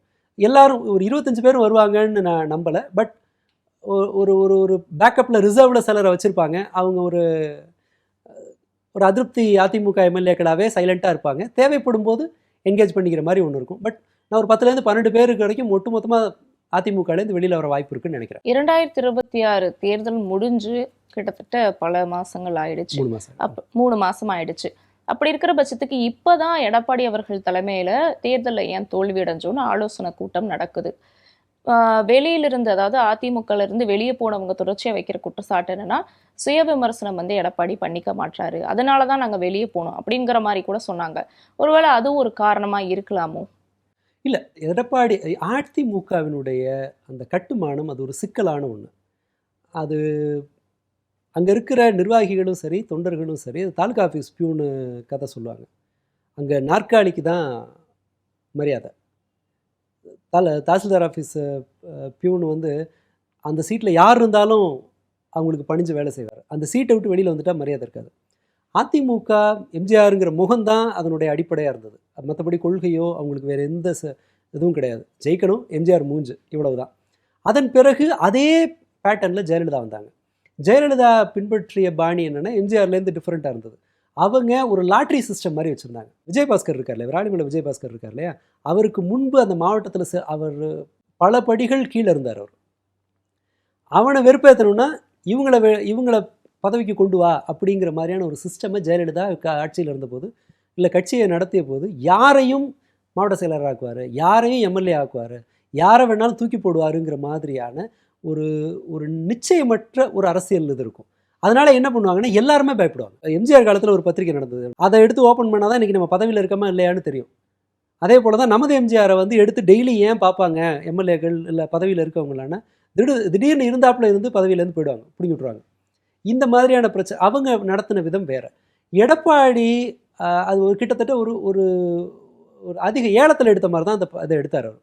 இவ்வளோ பேரை யாரால் மாதம் மாதம் ஃபீட் பண்ணி கட்டி மேய்க்க முடியும், இந்த இத்தனை எம்எல்ஏக்களை கட்டி யாரால் மேய்க்க முடியுங்கும்போது பெரிய பிட்டிங்கில் எடுத்தது அவர் தான், எடப்பாடி எடுத்தது அவர் தான். பட் எடப்பாடிக்கு எம்ஜிஆர் மாதிரி ஜெயலலிதா மாதிரியான ஒரு ஒரு ஒரு பிரபல முகம் இல்லை. ஜெயலலிதாவுக்கு இருந்த மாதிரி அவர் டிக்டேட்டருங்கிறது ஒன்று இருந்துச்சு. அவர் ஜெயலலிதா பாணியும் எடுக்க முடியல, அவர் எம்ஜிஆரும் ஆக முடியாது. இந்த சிக்கலில் அவர் எதை தக்க வைக்கும், அவரால் செலவு பண்ண முடியுங்கிற பலமும் அவருடைய வெற்றியும் தான். இப்போ எதிர்கட்சியாகவும் இல்லை, எதிர்கட்சியாக இருந்து ஒரு இது செய்யலாம், அடுத்த ஆளுங்கட்சியாக வரணும், எதிர்கட்சியாகவும் இல்லை, பின்னாடி போயிட்டாங்கங்கும் போது அந்த சீட்டுக்கான மரியாதை குறையுது. இந்த இடத்துல நம்பி பிரயோஜனம் இல்லைங்கும் போது எம்ஜிஆரோட ஒரு குத்துமதிப்பாக ஒரு 1/3 எம்ஜிஆரோட பாணியில் ஜெயிச்சு வந்த டிவிக்கே நமக்கு சௌரியமாக இருக்கும்னு யோசிக்கிறாங்க. அதனால் எடப்பாடியின் மீது இந்த மாதிரியான குற்றச்சாட்டுகள் வருது. அது தோல்வியிலிருந்து வர்றது தான். மற்றபடி அவங்க இதுக்கு முன்னாடி யாரும் அதை சொல்லவே இல்லையா. அவங்க எதிர்கட்சியாக இருந்தபோது ஒருவேளை 26 தேர்தலில் அவங்க கூடுதலாக சீட்டு பெற வாய்ப்பு இருக்குங்கும்போது அதை நம்பிட்டு தான் இருந்தாங்க. இது ஏடிஎம்கேல அது நடந்தே தீரும், எம்ஜிஆர் காலத்தோடு முடிஞ்சிடும்னு நினச்சாங்க. அது ஜெயலலிதா வந்து அது சக்ஸஸ்ஃபுல் மாடல் ஆச்சு. அப்போது தாவேக அமைச்சர் ஒருவர் சொல்கிற மாதிரி அடுத்து வரக்கூடிய தேர்தலில் எடப்பாடி அவர்களும் அவரோட மகன் எலெக்ஷனில் நின்னா 2 சீட்டு தான் ஜெயிப்பாங்க. அதே மாதிரி திமுகவில் முக ஸ்டாலின் ஒரு வேளை நின்னார்னா அவர் ஜெயிப்பார், அவரோட பையன் ஜெயிப்பார், மொத்தமாகவே 4 சீட்டு தான் ஜெயிப்பாங்க. திமுகவும் ஒளிஞ்சிருச்சு, அதுக்கு அவங்க தான் காரணம் அப்படின்னு சொல்கிறாங்களே. அதை இப்போ எடுத்து நான் இந்த திமிர் பேச்சை வரவேற்கிறேன். ஏன்னா இப்படி இந்த மாதிரி இவங்க பேசும்போது தான் இவங்களுக்கு ஒரு உத்வேகம் வரும். அண்டு இந்த திமிருக்கு வேணுண்டான்னு நியூட்ரலாக இருக்கிறவங்க கொஞ்சம் யோசிக்க ஆரம்பிப்பாங்க. பட் விஷயம் அப்படி கிடையாது. நீங்கள் இந்த அரசால் வாக்காளர்களை அட்ராக்ட் பண்ண மாதிரி மக்களை அட்ராக்ட் பண்ண முடியாது. ரெண்டுக்கும் வித்தியாசம் இருக்குது. சாதாரணமாக மக்களுக்கு கரண்ட் வேணும், தண்ணி இருக்கணும், வேலைவாய்ப்பு இருக்கணும், ரோடு நல்லா இருக்கணும், பாதுகாப்பாக இருக்கணும் நாடு. இது இவ்வளவு தேவை இருக்கும். பட் ஒரு ரசிகனை திருப்திப்படுத்துறது ரொம்ப சிம்பிள். ஒரு படத்தை காட்டி இவங்க வந்து அரசியலில் இருக்கிற ரசிகர்களை அட்ராக்ட் பண்ணிவிட்டு ஆட்சியை பிடிச்சிட்டாங்க. ஆட்சிக்கு வர்ற வரைக்கும் ஓகே, வந்த பிறகுன்னு சொன்னால் ஒரு சின்ன செக்ஷனையும் அவங்க திருப்திப்படுத்தி ஆகணும். அப்படி இருக்கும்போது இப்போவும் என்ன 17 லட்சம் வாக்குகள் வித்தியாசம் திமுக தாவேகா. இந்த வாக்குகளை வின் பண்ணுறதுக்குன்னு சொன்னால் இவங்க இந்த அதிருப்தியை கரெக்டாக பயன்படுத்தி பிரச்சாரத்தை சரியாக நடத்தி கட்சி அமைப்பை கட்டுக்கோப்பாக ஒரு ஸ்ட்ரக்சர் கொண்டு வந்து இந்த அவநம்பிக்கை இருக்கிறவங்க, கோபத்தில் இருக்கிறவங்க, சலிப்பில் இருக்கிறவங்களை எல்லாம் ஒருங்கிணைத்து ஒரு இதில் பண்ணும்போது, ஏன்னா எனிவே நீங்கள் வந்து அடுத்து இந்த கூட்டணி கட்சிகள்லாம் ரொம்ப சீக்கிரமே எட்டி உதப்பாங்க. கம்யூனிஸ்ட் இந்த மாதிரி கட்சிகளில் அந்த அதிருப்தியில் இருக்கிறவங்கலாம் கட்சியாக இல்லைனாலும் கூட கீழே இருக்கிற ஆட்கள்னு சொல்லி ஆர்கனைஸ்டாக வேலை செய்யும்போது இவங்களோட நடவடிக்கையே எதிர்கட்சிகளுக்கு ஒரு பெரிய வாய்ப்பை உருவாக்கும். ஜஸ்ட் அதுக்கு முன்னாடி இருந்ததுன்னு சொன்னால் ஒரு சேஞ்ச், இப்போ சும்மா ஒரு எக்ஸைட்மெண்ட்டில் கூட ஒருத்தன் ஓட்டு போட்டிருக்கலாம். பட் வயிறு காயும் போது, பஸ் இல்லைங்கும்போது, நீங்கள் இந்த 2000 புதுசாக ஏசி பஸ் வாங்க போகிறாங்கல்ல, அதோட பிரச்சனை என்ன ஆகும்னு நினைக்கிறீங்க? இப்போ சாதா பஸ்ஸை குறைப்பாங்க, இது ப்ரைவேட்டைஸ் ஆகும், இந்த பிரச்சனையெல்லாம் வரப்போதில்லை. இது எல்லாமே ஒரு தரப்பு அதிருப்தி ஆகிக்கிட்டே தானே இருக்கும். நீங்கள் போய் இப்போ ஹாஸ்பிட்டலில் ரீல்ஸ் எடுக்கிறீங்க, இது வரைக்கும் எங்கேயாவது டாக்டருங்க வந்து எங்கள் ரீல்ஸ் எடுக்கிறவனால தொந்தரவாக இருக்குது, என்னால் வேலை பார்க்க முடியலன்னு எங்கேயாவது டாக்டர்கள் போராடி பார்த்துருக்கோமா? நர்ஸ் டாக்டர் போராடி பார்த்துருக்கோமா? டாக்டருங்க வந்து போராடுறாங்க. ஸ்கூலில் போய் இந்த மாதிரி எகத்தாளமாக டீச்சரை வந்து நீ ஸ்போக்கன் இங்கிலீஷை கற்றுக் கொடுன்னு பேசும்போது டீச்சருக்கு என்ன கோவம் வரும்? எனக்கு 1000 பிரச்சனை இருக்குது, நான் 20 ரெக்கார்டை மெயின்டைன் பண்ணணும், நான் டீச்சிங் ஜாப் இருக்குது, நான் தான் போய் புக்ஸை கை காசை செலவு பண்ணி ஆட்டோ போட்டு கூட்டிகிட்டு வரணும், ஸ்கூலை க்ளீன் பண்ணுற வேலை என் கை காசை போடணும்னு ஒரு கடுப்பில் இருக்கிற ஒரு டீச்சரு இந்த மாதிரி பேசும்போது அவங்க என்ன ஆவாங்க? அவங்க அதிருப்தி ஆவாங்களா? நீங்கள் ரேஷன் கடையை வந்து 8.5 கோடி ரேஷன் கார்டு கட் பண்ணணும், நீ டேக்ஸ் கட்டுறவன், இன்கம் டேக்ஸ் கட்டுறவன், கார் வச்சுருக்கிறவங்களுக்கெல்லாம் வந்து 8.5 கோடி ரேஷன் கார்டை கேன்சல் பண்ணணும்னு சொல்லி யூனியன் மினிஸ்டர் ஒருத்தர் பேசியிருக்கிறாரு. இப்போ உங்கள் ரேஷன் கார்டை குறைச்சாங்கன்னா அந்த அதிருப்தி யாருக்கு போகும்? மோடி பண்ணார்னா போகும், ஸ்டேட் கவர்மெண்ட் மேலே தான் வரும். தெருவுக்கு தெரு அதிருப்தி உருவாகிட்டே இருக்கும். ரீல்ஸ் போட்டு பஞ்ச் டயலாக் பேசுகிறதுங்கிறது ஒரு குறுகிய காலத்துக்கு அது பலன் அளிக்கலாம். இப்போ அதோட பெனிஃபிட்லாம் யார் அவைல் பண்ண போகிறா? இவங்க தான் அவைல் பண்ண போகிறாங்க. அண்ட் உதயநிதி ஸ்டாலின் கம்பேர் பண்ணணும்னு சொன்னால் ஒரு விஷயத்தில் வந்து அவரால் வந்து ஏஜ், ஏற்கனவே இருக்கிற எக்ஸ்பீரியன்ஸு, அந்த ஸ்போர்ட்ஸ் மினிஸ்டர் அவர் பண்ணினதுன்னு சொல்லிட்டு அவரால் இவங்களுக்கு ஈக்குவல் ஃபைட்டை இன்னும் பெருசாக கொடுக்க முடியும். போகிற போக்கு இவங்களுக்கு சலிப்பு வரும்போது இதை அவங்களால வின் பண்ண, இவங்களால அதை எடுக்க முடியும். ஏடிஎம்கே என்ன மாதிரி ஸ்ட்ராட்டஜி, அவங்களோட கேஸ்ட் பாலிடிக்ஸ் இருக்கு இல்லையா, அதில் ஒரு திறமை இருக்கிற ஆளுங்க. அவங்க அதை கொண்டு போனாங்கன்னா, இப்போது டிடிவி தினகரனும் எடப்பாடியும் சேரணுங்கிற மாதிரி ஒரு பேச்சை ஆரம்பிச்சிருக்காங்க. இப்போ தினகரனை இன்னும் ஸ்ட்ராங்காக ஏடிஎம்கேக்குள்ளே அவங்க கொண்டு வரும்போது அந்த காஸ்ட் பாலிடிக்ஸ் ஒரு வேலையை செய்யும். இவ்வளவு பிரச்சனையை எதிர்கொள்கிறதுங்கிறது இவங்க நினச்சிட்டு ஒரு ரீல்ஸ் போடுற மாதிரி ஈஸி இல்லை. அரசை நடத்துவது அப்படிங்கிறது சும்மா ரீல்ஸ் போடுற மாதிரி ஈஸி இல்லை. இந்த கீர்த்தனை மாட்டுறாங்கல்ல, தனக்கு வந்து ஒரு வெயிட்டு கொடுக்கும்ன்ட்டு தான் அவங்க நினச்சாங்க. கடைசியில் முடிஞ்சது எப்படி இருக்குது, இப்படி தான் போகும். இது வந்து ஒரு ஆரம்பகட்ட உற்சாகத்தில் இருக்கும். அவங்க சுறா படத்தே சூப்பர் படம்னு தான் ரசிகன் சொல்லுவான், மக்கள் சொல்லணும்ல.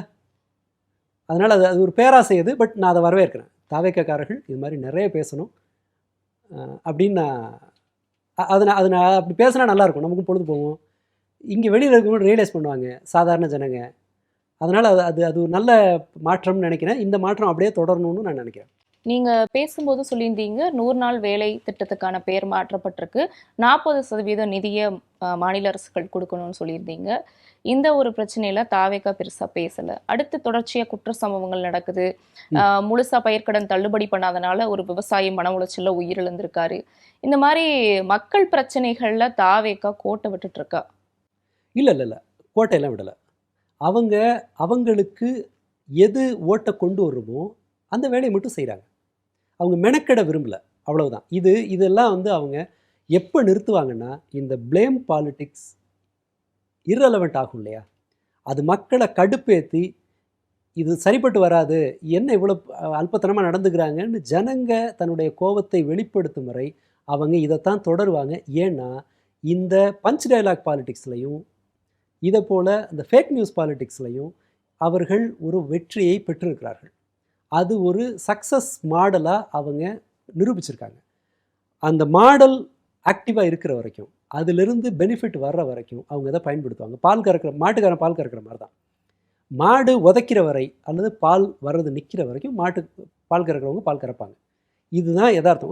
ஒரு பால் வியாபாரியோட இது. இவங்களும் அப்படி தான். இந்த மாடு இதை வச்சுட்டு பால் கறக்கலான்றது வரைக்கும், ஆதரவு பெற முடியுன்றது வரைக்கும், இதை நடத்துகிற வரைக்கும், நமக்கு மக்கள்கிட்ட ஒரு சப்போர்ட் இருக்குங்கிற வரைக்கும் அவங்க இந்த சிஸ்டமை நிறுத்த போகிறதில்ல.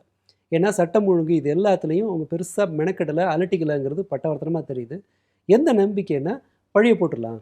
இப்போ டிவிகே சப்போர்ட்டர்ஸ் எல்லாம் என்ன பேசுகிறாங்க நீங்கள் செக் பண்ணி பாருங்கள். லா அண்ட் ஆர்டருக்கு கவர்மெண்ட் என்னங்க பண்ண முடியும், அரெஸ்ட் பண்ணுறாங்களான்னு பாருங்கள், அவ்வளோதானே என்னால் பண்ண முடியும்னு சொல்லி டிவிகே ஆதரவாளர்களோட பேட்டியெல்லாம் அப்படி தான் வருது. இதை தான் எல்லா காலத்துலேயும் பண்ணாங்க. இன்ஃபேக்ட் டிஎம்கே ஆட்சியிலையும் ரொம்ப சீக்கிரமே குற்றவாளிகள் கைது செய்யப்பட்டது நடந்தது. 2 நாளைக்குள்ள பல வழக்குகளில் குற்றவாளிகள் கைது செய்யப்பட்டாங்க. கோவை சிறுமி வழக்குல கூட குற்றவாளிக்கு சீக்கிரம் தண்டனை தருவேன் அப்படின்னு சொல்லியிருந்தாரு. இப்போ வரைக்கும் அது என்ன ஸ்டேட்டஸ்ல இருக்குன்னு தெரியல. ஆனால் அந்த கோவை சிறுமி வழக்கில் டிவிகே சப்போர்ட்டர்ஸ் என்ன பேசுனாங்க, அந்த அம்மா குடிக்குதுன்னு பேசுனாங்க. அந்த அம்மா வீட்டில் குடிச்சிட்டு படுத்திருந்ததுன்னு பேசுனது அவங்க சப்போர்ட்டர்ஸ் தான் பேசுனாங்க. அது எப்படி அது லாஜிக்கலாக மக்கள் என்ன கேட்டிருக்கணும் சாதாரணமாக பார்க்குறவங்க. அந்த அம்மா அப்படின்னா அம்மா குடிக்கிறாம்மான்னா குழந்தைய தூக்கிட்டு போயிடுவானு ஒருத்தன். பாதுகாப்புக்கு அதுக்கு என்ன சம்மந்தம்? இப்போ அப்பாவோட இருக்குது குழந்தை, அப்பா குடிச்சிருக்காரு, அம்மா வேலைக்கு போயிருக்காங்க, அப்பா குடிச்சிருக்காருன்னு சொல்லுவீங்களா? இந்த பழக்கத்தை அவங்க இன்னும் மாற்றலைல்ல. ஸோ இதை அவங்க மாற்றிக்க போகிறது இல்லைன்னா பிரச்சனை டிவிகேவோடது அல்ல. இந்த என்டர்டெயின்மெண்ட்டை அரசியலோடு மிக்ஸ் பண்ணி அதிலிருந்து ஒரு ப்ளஷரை பெரும் மக்கள் இருக்கிற வரை அவங்கள நோக்கி தான் அரசியல் நடத்துவாங்க.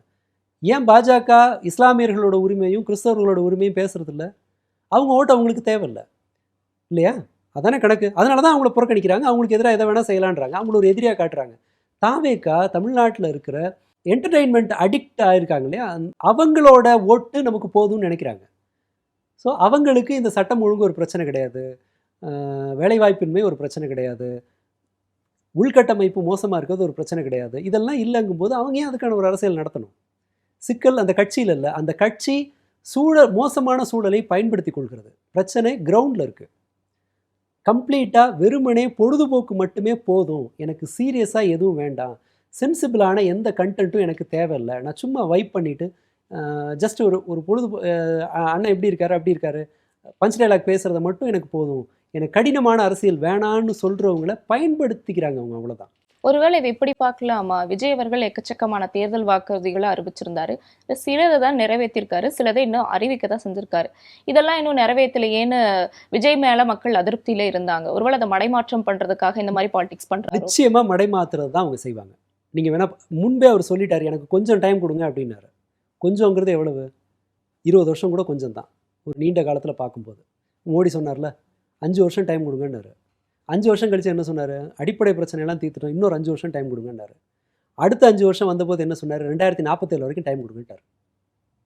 ஏன்னா 2047 இவர் 2014 சொன்னவன் எவனும் 2047 ஆக்டிவாக இருக்க போகிறதில்ல. பாதி பேர் செத்து போயிடுவான், பாதி பேர் மற்ற பிரச்சனையில் மறந்துடுவான். அதுக்கு அடுத்து பிறந்தவங்களுக்கு வந்து மோடி 2014 என்ன சொன்னார்னே தெரியாது. 2000 பிறந்தவங்களுக்கு 2014 என்ன சொன்னாங்கன்னே தெரியாது.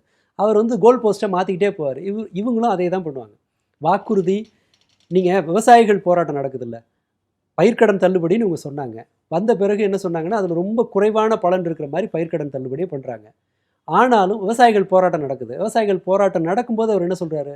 சிலரின் தூண்டுதலால் விவசாயிகள் போராடுறாங்கன்றாரு. பட் விவசாயிகள்ங்கிறது தமிழ்நாட்டில் ஒரு சின்ன செக்ஷன்.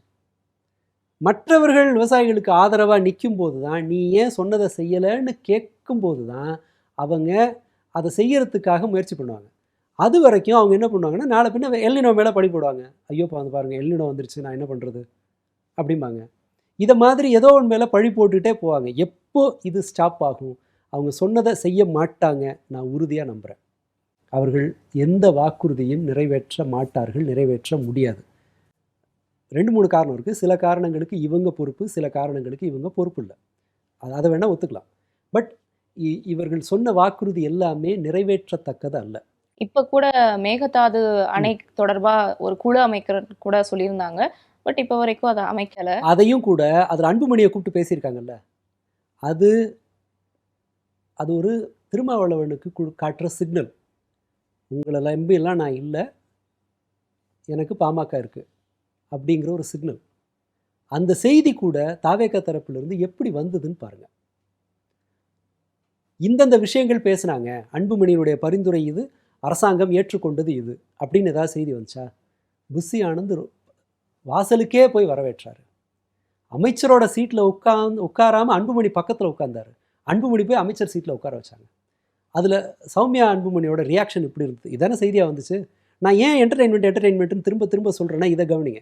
இதில் அன்புமணி சொன்னது இது, அரசாங்கம் அதை ஏற்றுட்ருக்கு, அந்த மாதிரி எந்த பேச்சும் வரல. அப்போது இது போதும்னு அவங்க நினைக்கிறாங்க. இந்த எந்த விஷயங்கள்லையும் அவர்கள் அரசியல் ரீதியாக பயன்படுத்தி கொள்ள முயற்சி செய்வார்களே தவிர ப்ரொடக்டிவாக எதுவும் நடக்க வாய்ப்பில்லை.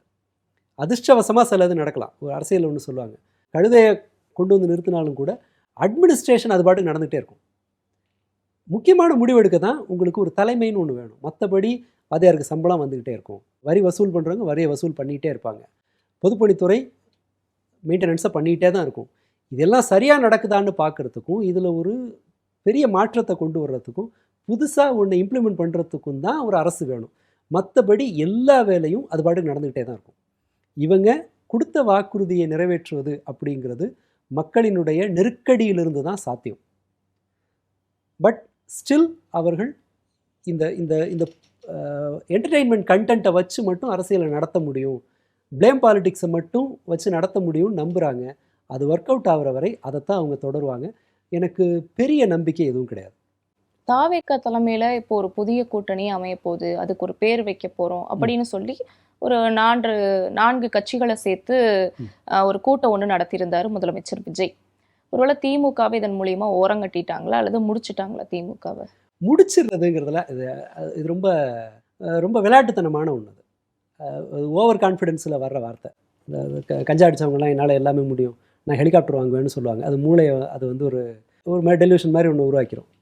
இது அந்த மாதிரியான ஒன்று, இந்த ஓவர் எக்ஸைட்மெண்ட்டில் பேசுகிறது. திமுக முடிக்கிறதுங்கிறது இல்லை. அதை விட டிஎம்கே வேறொரு கூட்டணியை உருவாக்கலாம் அல்லது ஏதோ ஒன்று அவங்க கோர்ஸ் கரெக்ஷன் பண்ணுறதுக்கான ஏகப்பட்ட வாய்ப்பு இருக்குது வரப்போகிற நாட்களில். பிரச்சனை உங்களால் கம்யூனிஸ்டுகளையும் விசிகாவையும் திருப்திப்படுத்துகிற மாதிரி அல்லது அவங்களோட கோரிக்கையை நிறைவேற்றுற மாதிரி ஒரு அரசியலை நடத்த முடியாது. சிக்கல் தாவேகாவுக்கு தான். பாமக உள்ளே கொண்டு வந்தால் விசிகாவை துரத்தணும். ஆனால் அவங்களுக்கு தேவைப்படும். இதை விட வலுவான ஒரு கேஸ்ட் பாலிடிக்ஸ் நடத்தும்போது அது தேவைப்படும் அப்படின்னு அது ஒரு பிரச்சனை அவங்களுக்கு இருக்குது. கம்யூனிஸ்டுகளை இவங்களோட செயல்பாடுகள் கம்யூனிஸ்டுகளை இரிட்டேட் பண்ணும். அரசை ஆதரித்தால் கம்யூனிஸ்டுகள் தங்களுடைய சப்போர்ட்டர்ஸை இழப்பாங்க, தன் கட்சியில் இருக்கிறவங்களே இழப்பாங்க. தாவேகாவை எதிர்த்தால் இவங்களை விட்டு வெளியில் வரணும், டிவிக்கை விட்டு வெளியில் வரணும். ஸோ தன் கூட்டணியை காப்பாற்ற முடியாத நிலைமையில் இருக்கிறது இன்னைக்கு. திமுக இழந்துருச்சு, தன்னுடைய எல்லா கூட்டணி கட்சிகளையும் அநேகமாக இழந்துருச்சு. அது வேற. இப்போ அவங்க தனியாக அந்த ஃபைட்டை நடத்தி ஆகணும். இனி மேற்கொண்டு ஒன்று உருவாக்கணும், அவங்களுக்கு இது இருக்குது. பட் இப்போ உங்களுக்கு வந்து சேர்ந்த திமுக 9 வருஷம் ஒரு கூட்டணியை சக்ஸஸ்ஃபுல்லாக நடத்தி அதன் பிறகு இழந்திருக்காங்க. திரும்ப வரும்போது அவங்க ஏதோ ஒன்று பண்ணலாம். நீங்கள் வந்து சேர்ந்து 40 நாளைக்குள்ளேயே, அதாவது விசிகாவை இரிட்டேட் பண்ணுற மாதிரியான ஒரு நடவடிக்கையை பாமகவை கூப்பிட்டு அவங்க பண்ணுறாங்க. கம்யூனிஸ்டுகள்லேயே பெரும்பாலான ஆக்டிவிஸ்ட்டுங்க வெங்கடேசன் ஆதரிக்கிறாரு, மற்றவர்கள் அவ்வளோவா ஆதரிக்கலை. சமூக ஊடகங்களில் ஸ்ட்ராங்காக இருக்கிற வெங்கடேசன் ஆதரிக்கிறாரு, பிற சமூக ஊடகங்களில் இருக்கிறவங்க ஆதரிக்கலை. முத்தரசன் அப்படியே நேர் எதிராக ஒன்று பேசுகிறாரு, வீரபாண்டியனுக்கு நேர் எதிராக முத்தரசன் பேசுகிறாரு. கூட்டணி சிக்கலில் இருக்கிறது தாவேகா தான். பிரச்சனை ஒன்று. அடுத்ததாக இந்த கூட்டணிக்கு பேர் வைக்கிறதுனா அது என்ன அவ்வளோ பெரிய மெனக்கெடுற வேலையா? கில்லி கூட்டணி, குருவி கூட்டணின்னு கூட வைங்க, பேர் பிரச்சனை கிடையாது. நீங்கள் அவங்க கூட இணைஞ்சு என்னென்ன செய்ய போகிறீங்க? இந்தியா கூட்டணிக்கு ஒரு கொள்கை இருந்துச்சுல்ல, இந்தியா கூட்டணின்னு ஒன்று, அதுக்கு ஒரு மதச்சார்பற்ற ஒரு அரசு, பாஜகவுக்கு எதிரான மாநில கட்சிகளை சேர்க்கணுங்கிற ஒன்று இருந்துச்சுல்ல, அந்த மாதிரி ஒரு காமன் மினிமம் ப்ரோக்ராம் உருவாக்குங்க, அதை செய்யுங்க. அது ஒரு சிக்கலே கிடையாது. இவங்க இந்த பேர் வைக்கிறதுலே முதல்வர் மண்டையில் ஒரு ஒரு கூட்டணி பேர் வந்துச்சுன்னா என்ன பிரயோஜனம்? நீங்கள் அதை வச்சுட்டு நீங்கள் என்ன பண்ண போகிறீங்க? கம்யூனிஸ்ட் என்ன கேட்டுச்சு, நீங்கள் அவங்களுக்கு என்ன கொடுத்தீங்க? இல்லை மாதம் இந்த கூட்டணி கட்சிகள் நாங்கள் கூடி பேசுகிறோம், அது எதாவது பண்ணிங்களா? எதுவுமே இல்லாமல் சோறு வைக்காமல் பேரை மட்டும் வச்சு என்ன பிரயோஜனம்? அந்த பேரும் இன்னும் வரலை. தாவேகாவுக்கு தான் பெரிய நெருக்கடியாக இருக்கும். இன்ஃபேக்ட் இவர்கள் பிச்சுக்கிட்டு திரும்ப வெளியில் வந்தால் ஏடிஎம்கேவுக்கு போக முடியாது.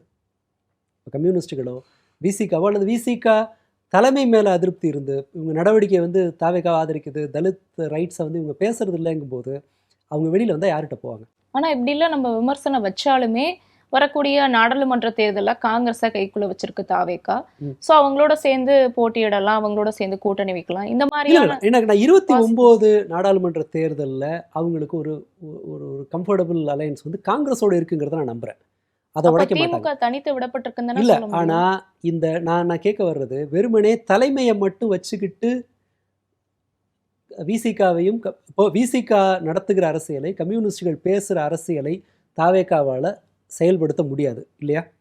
அவங்களோட பேசுகிற ப்ரைவேட்டைசேஷன் நடக்கும், இந்த சட்டம் ஒழுங்கு பிரச்சனை இருக்கும், பெண்கள் பாதுகாப்பு பிரச்சனை இன்னும் அதிகமாகும். நீங்கள் வேணால் கணக்கு வச்சுங்க, அடுத்த வருஷம் இன்றைக்கி நடக்கிறத விட இந்த வருஷத்தோட டேட்டா விட அது அதிகமாகும். பொருளாதார வளர்ச்சி சரியும், தலித்துகளோட உரிமைக்கான குரல் இருக்காதுங்கும்போது இந்த அதிருப்தி அடைகிற பிறர், தலைமை இருக்கலாம், தலைமை அங்கே இருக்கட்டும், கம்யூனிஸ்டில் இருக்கிற கீழ்மட்டத்தில் இருக்கிறவங்களும் அல்லது விசிகாவில் கீழ்மட்டத்தில் இருக்கிறவங்களும் வேறு எங்கே போவாங்க? அவங்க பாஜகவுக்கு போக முடியுமா? முடியாது. அதிமுகவுக்கு போக முடியுமா? அது ஒரு வலுவான ஜாதி அரசியல் பேசுகிற ஒரு கட்சியாக மாறி இருக்கு. இப்போது அங்கே போக முடியாது. அப்போ அவங்களுக்கு இருக்கிற வாய்ப்பு என்ன? திமுக சைடு தான் வரணும். இப்போ சிந்தனை செல்வனும் ஆளூர் ஷானவாசும் அதிமுகவுக்கு போவாருன்னு அந்த ஸ்பெகுலேஷன் பேசுகிறாங்க. அவங்க டிஎம்கேக்கு வருவாங்கன்னு தான் பேசுவாங்க. நீங்கள் ஐடியாலஜி பேசுகிற எல்லாரும் இந்த சைடு தான் வந்தாகணும். இனி இப்போ இழந்துட்டாலும் கூட அதிருப்தியில் இருப்பவர்கள் போகிறதுக்கு இருக்கிற வாய்ப்பு டிஎம்கே தான். அப்போ கண்டிப்பா தாவேகா தலைமையிலான கூட்டணி கவிழ்றதுக்கு கூட கவிழும் நல்லா நான் சொல்லலை. இல்ல, 2 பேர் 3 பேர் பிரிஞ்சு திமுகவோட சேர்றதுக்கு வாய்ப்பு இருந்து விலகி வந்தால் இங்கே தான் வர முடியும். கட்சியாக வரலனாலும் கூட கீழே இருக்கிறவங்க இந்த சைடு தான் வருவாங்க. கூட்டணி நெருக்கடியில் இருப்பது தாவேகா தான். அவங்க செஞ்சாலும் பிரச்சனை, செய்யலைனாலும் பிரச்சனை. இன்றைக்கி நான் 2வது மாதத்தில் ஆட்சி அமைச்சு 2 மாதத்துக்குள்ளேயே இவங்க விசிகாவை இரிட்டேட் பண்ணுற மாதிரியான ஒரு நடவடிக்கை அவங்க எடுத்திருக்காங்க. திருமாவளவன் வெளிப்படையாக சொன்னார், பாமக இந்த கூட்டணிக்கு வந்தால், திமுக கூட்டணிக்கு வந்தால் பாமக இருக்கிற கூட்டணியில் நாங்கள் இருக்க மாட்டோம்னு வெளிப்படையாக சொன்னார். இப்போது பாமக நெருங்கி வர்ற மாதிரி இருக்குன்னா அப்போ திருமாவளவனோ அவர் இன்சல்ட் பண்ணுற மாதிரி அது. அவர் எப்படி அதை ஃபேஸ் பண்ணுவார்? இந்த சிக்கலுக்கு பதில் சொல்ல வேண்டியது டிவிக்கே தான். அதனால் இது ரொம்ப ஏர்லினாலும் கூட இதுதான் இப்போதைக்கு வச்சுக்கலாம். இது அதிருப்தியில் இருப்பவர்கள் இந்த பக்கம் தான் வர முடியும். அந்த அட்வான்டேஜ் டிஎம்கேக்கு தான் இருக்குது, ஏடிஎம்கேக்கு கிடையாது. இதான் இப்போதைக்கு இருக்குது. நாளைக்கு இதோட டெவலப்மெண்ட் என்னன்னு பார்க்கலாம். அது நம்ம முன்கூட்டியே ஒரு உறுதியாக எந்த கணிப்புக்கும் நம்ம வர முடியாதுன்னு சொல்கிறேன். திமுகவை சேர்ந்த எம்எல்ஏ அனிதா ராதாகிருஷ்ணன் அரெஸ்ட் ஆயிருந்தாரு. ஒரு பிரபல யூடியூபர் ஒருத்தர் அரெஸ்ட் ஆயிருந்தாரு. பத்திரிகையாளர் ஒருத்தர் கூட அரெஸ்ட் ஆயிருந்தாரு. அப்புறம் ஜென்சி டிஎம்கேவை அரேஞ்ச் பண்ண சரண் கூட அரெஸ்ட் ஆயிருந்தாரு. இப்படி தொடர்ச்சியா தாவேகாவுக்கு எதிராக வாயை திறந்து பேசினாலே அரெஸ்ட் ஆகுறாங்க. இதை பத்தி உங்க கருத்து என்ன? இல்லை, இது நான் முன்பே எதிர்பார்த்தது தான். இது ஒரு ஜெயலலிதா எம்ஜிஆரோட ஒரு ஒரு கண்டினியூவேஷன் மாதிரி இருக்குங்கும்போது இது போலீஸ் ப்ரூட்டாலிட்டி நிறைய இருக்கிற ஒரு அரசாக தான் இருக்கும் அப்படின்னு எதிர்பார்த்தது தான். இந்த கைதுகள் மூலமாக அவங்க ஒரு முக்கியமான பிரச்சனையை திசை திருப்ப முடியும், வேறு பிரச்சனை வராமல். அப்போ எதிர்கட்சிகளை என்கேஜாக வச்சுக்கிறது அந்த மாதிரி ஒரு வேலை செய்ய முடியுங்கிறதுனால இந்த அரசு எனக்கு இது பெரும்பாலும் 1991 96 ஜெயலலிதா நடத்தின அரசை போல தான் இது நடக்கும் அப்படிங்கிறது தான் என்னுடைய அனுமானம். இது இன்னமும் தொடரும். பட் இதுக்கு முன்பே அந்த அரசு வந்தபோதே ஒரு வில்சனா என்ஆர் இளங்கோவா யாருன்னு தெரியல, அவங்க 2 பேரில் யாரோ ஒருத்தர் உடனடியாக ரியாக்ட் பண்ணியிருந்தாங்க. இந்த மாதிரி செயல்படுபவர்கள் மீது ஏதாவது நடவடிக்கை எடுக்கப்பட்டால் திமுக வழக்கறிஞர்கள் அணி அதை உடனே டிஃபெண்ட் பண்ணுவோம் அந்த ஏரியாவில் அப்படின்னு சொல்லி ஒரு பண்ணியிருந்தாரு. இது போன்ற வேலைகளில் எதிர்கட்சிகள் இன்னும் கொஞ்சம் ஸ்ட்ராங்காக பண்ணுவாங்க. அப்படி நடந்துச்சுன்னா அது எதிர்கட்சிகளுக்கு சாதகமாக தான் முடியும். ஆனா ஒரு பயத்தை கொடுக்காத, விமர்சனம் பண்ணாலே சிறைக்கு செல்லக்கூடிய நிலை இல்லை. ஆனால் இது வரைக்கும் எப்படி நடந்திருக்கு? சவுக்கு சங்கரை அரெஸ்ட் பண்ணாங்க, அவர் வெளியில் பேசுறதை குறைச்சாரா? மாரிதாஸை அரெஸ்ட் பண்ணாங்க, அவர் வெளியில் பேச. இப்போ நம்ம ரொம்ப பழசு கூட போனோம், டிஎம்கே இதுலேயும் நடந்தது. டிஎம்கே அவர் எடுத்து பேசுகிறத குறைக்கல, போலீஸ் ஸ்டேஷன் வரைக்கும் போயிட்டு வந்தபோது. இப்போது அரெஸ்ட் பண்ணி ஸ்டேஷன் வரைக்கும் கூட்டிகிட்டு போனாங்க, ஜெயிலுக்கு கூட போகாமல் வெளியில் வந்துட்டார். வந்த பிறகு அவர் பேசுகிறத குறைச்சாரா? குறைக்க மாட்டாங்க. அது அவங்களோட வலிமையை இன்னும் அதிகரிக்க தான் வாய்ப்பு இருக்குது. ஏன்னா அவங்களுக்கு அப்போ தான் ஒரு அரசு கைது செய்யும் போது தான் யார் இந்த மாதிரி ஒரு ஆள் இருக்காரு, ஒரு பிரச்சனையில் இருக்காருன்னு தெரியும், சப்போர்ட்டுக்கு நிறைய பேர் வருவாங்க. இது ஒரு அரசை எப்போதும் இது போன்ற கைதுகள் ஒரு அரசை காப்பாற்றினதா பெரிய வரலாறு கிடையாது. இதை விட ஜெயலலிதாவோட மாடல் சக்ஸஸ்ஃபுல் மாடல். அப்போது பத்திரிகையாளர்கள் மீது ஒரு அவதூறு வழக்கு போட்டுருவாங்க, வெறும் கேஸ் மட்டும் நடக்கும். அவங்க அலைஞ்சு சலிச்சு போய் ஜெயலலிதாவுக்கு எதிராக பேசுகிறத நிப்பாட்டுவாங்க. நூற்றுக்கணக்கான வழக்குகள் தொடுத்தாங்க. ஒரு வழக்கு இருக்கும், அது பாட்டுக்கு போயிடும். இதில் ப்ராசஸ் தான் தண்டனை அப்படி சொல்லுவாங்க. அந்த ப்ராசஸ் தான் பனிஷ்மெண்ட். அதில் ஏன்னா நீங்கள் கோர்ட்டுக்கு அலையணும், ஒரு வக்கீலை பார்க்கணும், செலவு பண்ணணும், வேலை கெட்டு போவோம். இது எல்லாமே உங்களை இரிட்டேட் பண்ணும். மேற்கொண்டு இன்னொரு கேஸ் வந்தால் இன்னொரு ஊரில் அவதூறு வழக்கு, எதுக்குடா இது வம்பு அப்படின்னு சொல்லிட்டு அவங்க சலிச்சு போய் தன்னோட இதை குறைச்சாங்க. எனக்கு தெரிஞ்சு இந்த வழக்குகளை ஓரளவு வெற்றிகரமாக கையாண்டதுன்னா இதுதான். இப்போ அது அவ்வளோ சாத்தியம் நான் நம்பலை. இப்போ பாருங்கள், இந்த ஜென்சி இதுலேயும் கூட அந்த பையன் இதுக்கே போலையே, நீதிமன்றத்திலே அவரை வழக்கு தள்ளுபடி பண்ணி வெளியில் வர்றாரு. இதனால் அவங்க ஒரு பட் போலீஸ் ப்ரூட்டல் கவர்மெண்ட்டாக தான் இருக்கும். போலீஸ் ப்ரூட்டாலிட்டி நிறைய தான் இருக்கும். அது அப்படி தான் முடியும். ஒரு சினிமாக்காரங்க ஆட்சியை கைப்பற்றும் போது அவர்களுடைய நடத்தை அந்த அரசுகள் எல்லாமே ஒரு போலீஸோட முரட்டுத்தனத்தை வச்சு மட்டுமே நடக்கிற அரசாக இருந்திருக்கு. இதுவும் அப்படி தான் இருக்கும், அதில் எதுவும் ஒன்றும் இல்லை. பட் அது பெனிஃபிட்டாக இருக்கும்னுலாம் நான் நம்பலை. அது கவர்மெண்ட்டுக்கு எதிராக திரும்ப தான் வாய்ப்பு இருக்குது. இதுவரை நடத்தப்பட்ட கைதுகள் எல்லாமே கைது செய்த அரசுக்கு எதிராக அவங்க பேசுகிறத இன்னும் அதிகப்படுத்தி தான் இருக்குது. ஸோ அது ஒரு பெரிய அவங்களுக்கு ஒரு பெரிய பலனளிக்கும்னு நான் நம்பலை. பட் அவங்க அப்படி தான் அரசு நடத்துவாங்க. இந்த கவர்மெண்ட் இப்படி தான் போகும். வரக்கூடிய இடைத்தேர்தலில் விசிகாவை சேர்ந்த திருமாவை நிற்க வைக்கணும், அவரை ஜெயிக்க வச்சு துணை முதல்வர் ஆக்கணும் அப்படின்னு விசிகா தரப்புல இருந்து தீர்மானம் நிறைவேற்றப்பட்டதாக சொல்லப்பட்டுச்சு. அதே சமயம் இந்த சைடு திமுகவை சேர்ந்த தலைவர் மு.க. ஸ்டாலினை இடைத்தேர்தலை நிற்க வச்சு ஜெயிக்க வச்சு மறுபடியும் சட்டசபைக்குள்ள கொண்டு வரணும் அப்படிங்கிற மாதிரி சொல்லப்படுது. இதுல எது உண்மை? இல்லை, இது ரெண்டுமே நடக்கும்னு நான் நம்பலை. ஒருவேளை என்கிட்ட கேட்டிங்கன்னா இது ரெண்டுமே தேவையில்லாதுன்னு 2 பேருக்கும் சொல்லுவேன். அது இந்த மாதிரி ஒரு நியூஸ் கிரியேட் பண்ணுறதுக்கு வேணால் அது பயன்படும். இப்போது வழக்கமான என்ன நடவடிக்கையோ வேறு நீண்ட கால அடிப்படையில் வேலை செய்கிறது தான் சரியாக இருக்கும்னு திருமாவளவனோட இதில் கேட்டோன்னு சொன்னால் அவரை துணை முதல்வர் ஆக்குறதெல்லாம் இனி வாய்ப்பே கிடையாது. எக்ஸ்ட்ரா வாரியம் கூட இனிமேல் அவங்க கேட்க முடியாது. விசிகா தன்னுடைய இது அன்புமணியை கூப்பிட்டு ரொம்ப ரொம்ப அதீத மரியாதை கொடுத்து அவரை உட்கார வச்சது நிச்சயமாக திருமாவளவனுக்கான மெசேஜ்னு தான் நான் நம்புகிறேன். அப்படி இருக்கும்போது இவருக்கு அவங்க சீட்டு கொடுக்கவும் வாய்ப்பில்லை. அப்படியே ஒருவேளை கொடுத்தாலும் கூட அவரை துணை முதல்வர் ஆக்குறதுங்கிறதெல்லாம் பேராசையிலும் பேராசை. அது கிட்டத்தட்ட அமெரிக்க அதிபர் ஆகணும்னு ஆசைப்படுற மாதிரி அது. இவங்க கிட்ட அது நடக்க வாய்ப்பு இல்லை. ஏன்னா அவரால் இனிமேல் அவங்களுக்கு பிரயோஜனம் இல்லை. ஆனா திமுக ஆட்சியில் இருந்தப்போ துணை முதல்வரா உதயநிதி அவர்கள் நியமிக்கப்பட்டாரு. அப்போ இந்த இடத்துல துணை முதல்வருக்கான இல்ல. பதவி இருக்குன்னு தானே? இல்லை, துணை முதல்வர் 4 பேர் கூட வைக்கலாம். பட் பிரச்சனை என்ன? அவரை இப்போது திருமாவளவனை அவங்க வந்து டிஎம்கே கவர்மெண்ட்டில் இருந்த அளவுக்கான மரியாதை இங்கே இருக்குன்னு நினைக்கிறீங்களா திருமாவளவனுக்கு? நல்லா யோசிச்சு பாருங்க. அவரோட ஸ்பேஸை வந்து துணை முதல்வராக இருந்தபோது உதயநிதி அந்த கட்சி துண்டை தான் தோளில் போட்டுக்கிட்டு என்னுடைய அரசியல் வழிகாட்டி அப்படின்னு மேடையில் அது பண்ணது உண்டு. அவருக்கு எல்லா இடத்துலையும் ஒரு முக்கியத்துவம் தரப்பட்ட வரலாறு உண்டு. இப்போ அந்த மாதிரி திருமாவளவனுக்கு ஏதாவது ஒரு மரியாதை கிடைக்குதா? இன்ஃபேக்ட் அந்த டீ பார்ட்டியை ஒழுங்காக எங்களை ஃபுல்லாக சப்போர்ட் பண்ணுங்கன்னு இவங்களுக்கு வார்னிங் கொடுக்கறதுக்காக தான் நடந்தது அப்படிங்கிறதான் செய்தி. நீங்கள் எங்களை அனுசரிக்கலைன்னு சொன்னால் அப்புறம் நாங்கள் வெளியிலேருந்து ஆளை கொண்டு வந்துடுவோன்னு வந்து இவங்களுக்கு ஒரு எச்சரிக்கை கொடுக்கறதுக்கான ஒரு கூட்டமாக தான் நடந்திருக்குங்கிறது என்னோட அனுமானம். அதன் பிறகு தான் இவங்களோட டோனெல்லாம் மாறுது.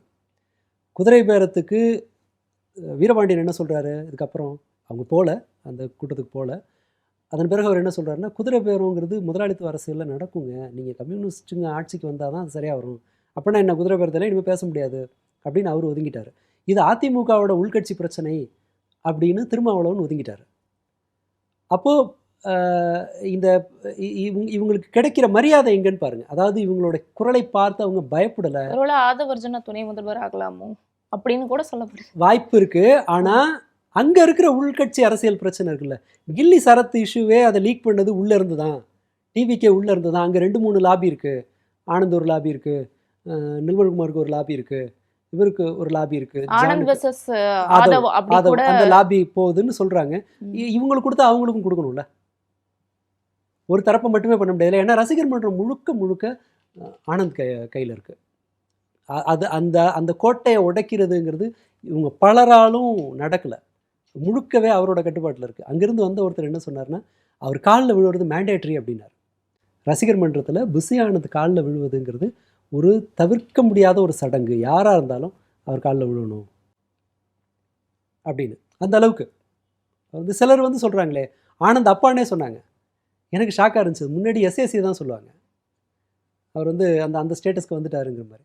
அப்படி ஒருத்தர் அவ்வளோ சுலபத்தில் அந்த இதை விட்டு கொடுக்க மாட்டாங்க. இவர் கொடுத்தா அவங்களுக்கு கொடுக்கணும். ஸோ இது எல்லாமே ஒரு, நான் என்னுடைய பார்வையில் தப்பாக சொல்லலை, பட் இது வந்து ஒரு நம்மளால் பிரயோஜனமே இல்லை இந்த விவாதத்தினால.